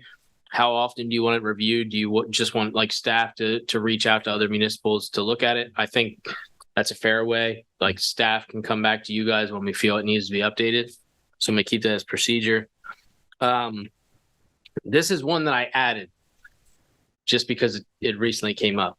So right now we have a process for a development that's inside the city as far as the collection, the payment of review fees. Because the way that it works is a developer wants to come in, right? And they submit a plan. They submit that plan that has to be reviewed. Well, if it's in the city, it goes through the city's process, which was recently passed, where the city posts an escrow and they go through that whole rigmarole. So for an outside city customer, and this just came up for the Mitchell's Corner property, is that I have a document from GMB for the cost of the review fees for the plan, just to review the plan and provide comments. And that number, and in there it said about us collecting an escrow, but we don't have a formal policy that says during the review process, we collect an escrow of X amount to cover the cost of plan review. And Mike, I don't know how you feel about this, because this is kind of a new one that just came up. It's not one that is something that comes up very often.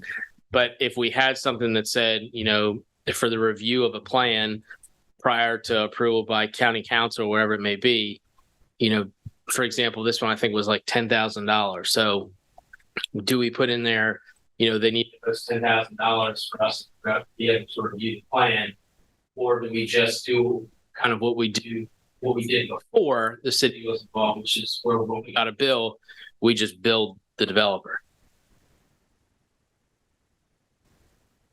So I think a couple things. I think this is a situation where none of the infrastructure is being inspected or turned over to the BPW. This is just they want to connect to the BPW services, and we're reviewing their plans.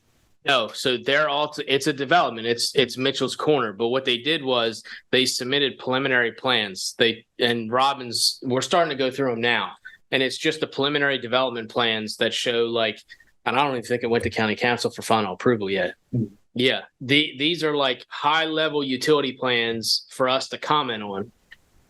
And I wasn't if this was like development agreement material yet, or if anything. My recommendation would be that anytime there is infrastructure that is to be reviewed, inspected, and accepted by the BPW, there should be a development agreement which sets forth the terms and the expectations. And just as we would do that early in the process, it would be when they're coming to you asking for a review, we would deal with the agreement there. And we have those. We have development agreements that are utilities only outside of the city limits. Yeah, I think this one was because it's so early in the process because they don't even have approvals from any entities. And they just decided that they were coming to the Board of Public Works, so they put their draft plans together for us to review and comment on, which then would be incorporated in the plan set that goes to Sussex County for final approval. And then they would get final approval through Sussex County, and then they would go through final acceptance and move towards actually building the infrastructure out, posting escrows, et cetera. Yeah, because I think the issue that you bring up is that if we try to do a developers agreement at a 0, a -1, do we have enough to actually do that versus the way we're doing it when we're doing city work, which is it goes through the plan review and then the developers agreement gets written. It's a timing issue. But I don't know. So if I have a property in Lewes and then I'm coming in and I'm renovating my house and I want to connect, I go to the BPW and I say, can I connect? And I'm not constructing any infrastructure. Infrastructure's there. I'm tapping into it. There would be no need for anything. You would just follow the rules and regulations. Conversely, if I'm coming in, I'm saying, all right, I need to run BPW utilities over here in order to access my development. I would like you, BPW, to review the plans and then ultimately inspect and then accept. My response would be that does trigger a development agreement. That is something that, if you want us to review your plans early off and however it is, if you're running infrastructure that's going to become our infrastructure, there should be an agreement that outlines the expectations and the fact that there's going to be review, inspection, approval, and acceptance. That developers agreement would then have to be revised as the project went on. I mean, once plan review is done and you know what you're actually going to be building, that's when the rest of the developers agreement gets written, right? Well, but maybe I'm missing something that might be helpful to take this offline. But if it's one thing if the development agreement is covering the development, but it's not. What we're saying is the development agreement's covering the utilities. So if they're asking us to review a plan for the utilities, then that's what the development agreement is covering. Yeah, I'm just comparing in my head, and I don't know if it's a fair comparison to Tower Hill. And actually paper Tower Hill until after the design was already done. And maybe that's because it's a one-off that my mind is thrown off. Because That's where I'm there's only been 2 instances of this. One was Oyster Cove and one was Tower Hill. And obviously Tower Hill was the unique one, and Oyster Cove was actually, it fell under a pre-annexation agreement under Glenn. So we could take it offline, Mike. We'll work through that one. That's all I had. Anybody else have anything else? Yes. Yeah. What do you got? Go ahead. I had comments on the water meters thing. Should I provide them? Yeah, you can provide them to us. And we'll, Okay. It's easy. You good? Yep. I did some research, and I used to be the chief marketing officer at GE Real Estate, and I got them to send me some information on commercial versus industrial. And as you read through this, and I can send it out to you guys if you want, it clearly states that a hospital is commercial. It is not industrial. When you look at something like SPI Pharma, and you look at the criteria that they have here for those kind of industrial construction rates, they would clearly fall into the industrial. So I think it's possible that we should consider different categories for different organizations, and the hospital would fall out separately from SPI Pharma. What purpose? I'm not sure. Rates. Changing the rates. I think what you're hitting at is because you have electric rates that are hit by residential, commercial, and industrial. You have sewer rates that are broken up by residential, commercial, and industrial. But water is not. Right. Water is a tiered rate based off of usage, and it doesn't break. It's meter tied and usage. Doesn't matter if you're commercial, industrial, residential. All rates are the same, but not for water. Not for water, sewer, or for electric, sewer, and stormwater. It's all categorized as residential, commercial. And SPI doesn't use sewer. Right. But they use water. Airline. I think that's something we need to consider. I'm not asking for a decision on this. I'm just saying as we start to look at rates, it's something for us to think about. That sounds. As far as easements. And I had a quick conversation with Austin. I think looking at easements and right of ways, making sure that we're papered in different ways the right way. There may be some opportunities for us to tighten some things up, maybe that aren't tightened up now. Maybe they're all tightened up. I don't know. But I think that's something for us to ask Austin to go after. Easements and right of ways. These are like, for your reference, these are like easements and right of way from years back. This is to confirm if they exist, and if they don't exist, like working towards papering. I couldn't agree more. And in fact, I mean, Earl, we're on the same page. I think, but that's even on the prior item we were talking about development agreement. The whole point of that acceptance process and making sure it all goes through the acceptance process is that if the BPW is getting infrastructure, making sure it's in easements, making sure it's in right of way, making sure we have an understanding. I will say, Earl, that is not an easy task. But I agree, it starts with identifying where our infrastructure is now and where it is or isn't in a proper easement. One other thing, two other things. Dogfish has a line, and Austin and I have talked about this. It's not our line. It's a Verizon line. And it hangs down. And every time I walk past Dogfish, they always ask me, when are you guys going to cut this line down? And it's not our line. It's Verizon's line. It still is just no, just hanging. Yeah. Just hanging. If I could, I'd go up there and cut it. But I'd break my neck, I'm sure. I know it's not our responsibility, but it's the kind of thing that we get tangled into where everybody thinks it is our responsibility. And I mean, I've been harping on this, and it is getting drastically worse. And I walk around, I used to carry tie wraps with the spoon, the stuff up that was draped across the sidewalks, or with a pair of knives. And cut it off at the ground because they're tripping hazards, let alone the fact that we're a tourist town and it's an eyesore. what rights do we have to be able to do that? This Like is the problem.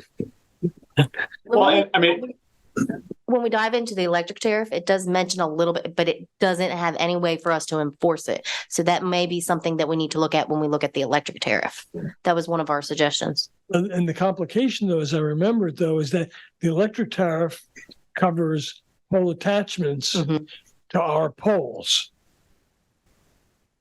And this is probably where it's outside of our bailiwick, but all those Verizon poles around town that have wires dropping on them. Yeah. What do we do with them? That's exactly, there's two questions. Is it our pole? If it is our pole, that gives us greater authority. If it isn't our pole, or even if it is our pole, is there a pole attachment agreement? And what are your rights under that? So you have to identify what the specific wire is. Is it our pole? Is there a pole attachment agreement? And then you can determine what your options are. I have taken more pictures of more poles with the pole number showing that it's our pole and the wires coming down. What, present agreements address that? The new ones do. The new ones, yes. The new agreements address that scenario. However, not the old ones. Do we know where all the old ones are? Oh, what?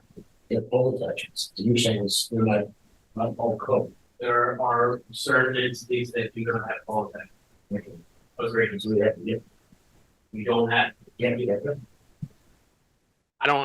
That's more of a legal question, but there are pole attachments onto our poles that don't have license agreements. That's previous decision. It's not that we just don't physically have the document. What Austin is implying is that the documents don't exist. Handshake agreements way before the end of our times. The challenge is we get hired. That's no problem. Can't we do anything? Have that changed? If there was a handshake, then this was a handshake. Well, if we underground the utilities, that's not a problem because Just to ask the stupid question, so it's a Verizon pole. Have we contacted Verizon? I don't know if it's a Verizon pole or not. I don't know. I think there's two things, right? You can try and call Verizon, they won't answer. I mean, we've done this many times. The second piece is you have, I'm using Verizon as an example. You have Verizon lines that are on our poles that if you want to look at the history behind it, the history shows that it was a handshake agreement because it was a mutual use of poles. We could use their poles, they could use our poles, and that's how we're in the situation that we're in now. So there's no formal agreement for Verizon. What we've been doing is that any new person, and we've talked about this with Comcast, it's a new pole attachment, Chantel, new pole attachment agreement. FiberTech felt relatively new. But we just don't have one with Verizon. Now, where you start, I just don't know where that is. That's more of a legal question on, can you just... How would you start it, Mike? Well, I mean, so I will say, so we were asked to look at this before and we did. And again, those questions kind of come to mind. What I would recommend, and I think Austin answered the question. I mean, the first line of defense is identify whose wire it is and call them. If you can't get in touch with them, then what we can do is I need to know whose pole is it? Is it our pole or is it their pole? And if it's our pole, is there an agreement? And once I have that information, then I can tell you your rights and options, and then the board can make a decision on how you want to direct me to proceed. you tell on the pole, there's I know, because I yellow- haven't looked at it. and on Washington, when you're going up, the poles on my side of the street are Verizon. The poles on the opposite side are ours. And as Austin pointed out, because of the line drops, like all of the line drops for the electric for our side of the street all land on a Verizon pole to keep it up out of the roadway. And I don't think we even know if we have an attachment agreement for Verizon, for us to attach to Verizon. So, I mean, this is all stuff. So as long as we're talking about Verizon, the only other one I have which is the call that I called you, and I guess, Tom, you got called into it as well, which was the Verizon unit that was down by the water pump or the water tower.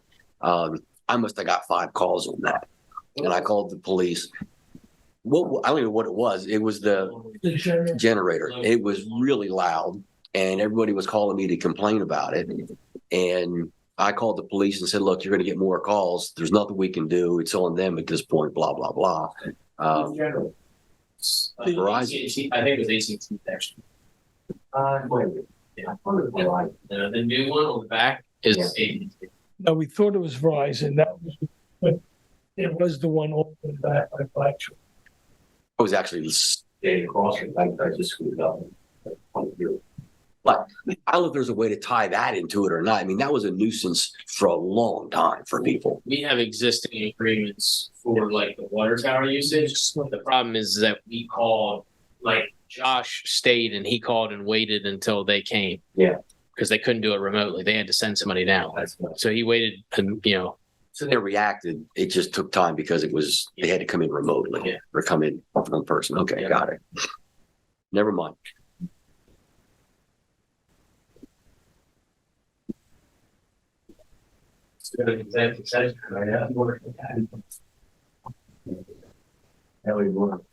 Like, what are you free for? Like 6?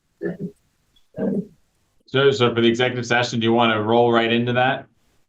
So we're gonna have to go upstairs because it's a Zoom. So I'll have to open up on Teams. But the idea was if we end this meeting, we'll go upstairs. I'll start the Teams meeting, and it'd be like a 2 or 3 minute lapse. So if we don't end, no, because it's executive session right here. So, well, motion to go into executive session. Motion to walk away. So moved. Second. All in favor? Aye. Aye. Let the record show it's 4 with Richard not here. I might see you in 2 minutes. Bye, Mike. I will see you. Thank you, Kim. Thanks, Kim.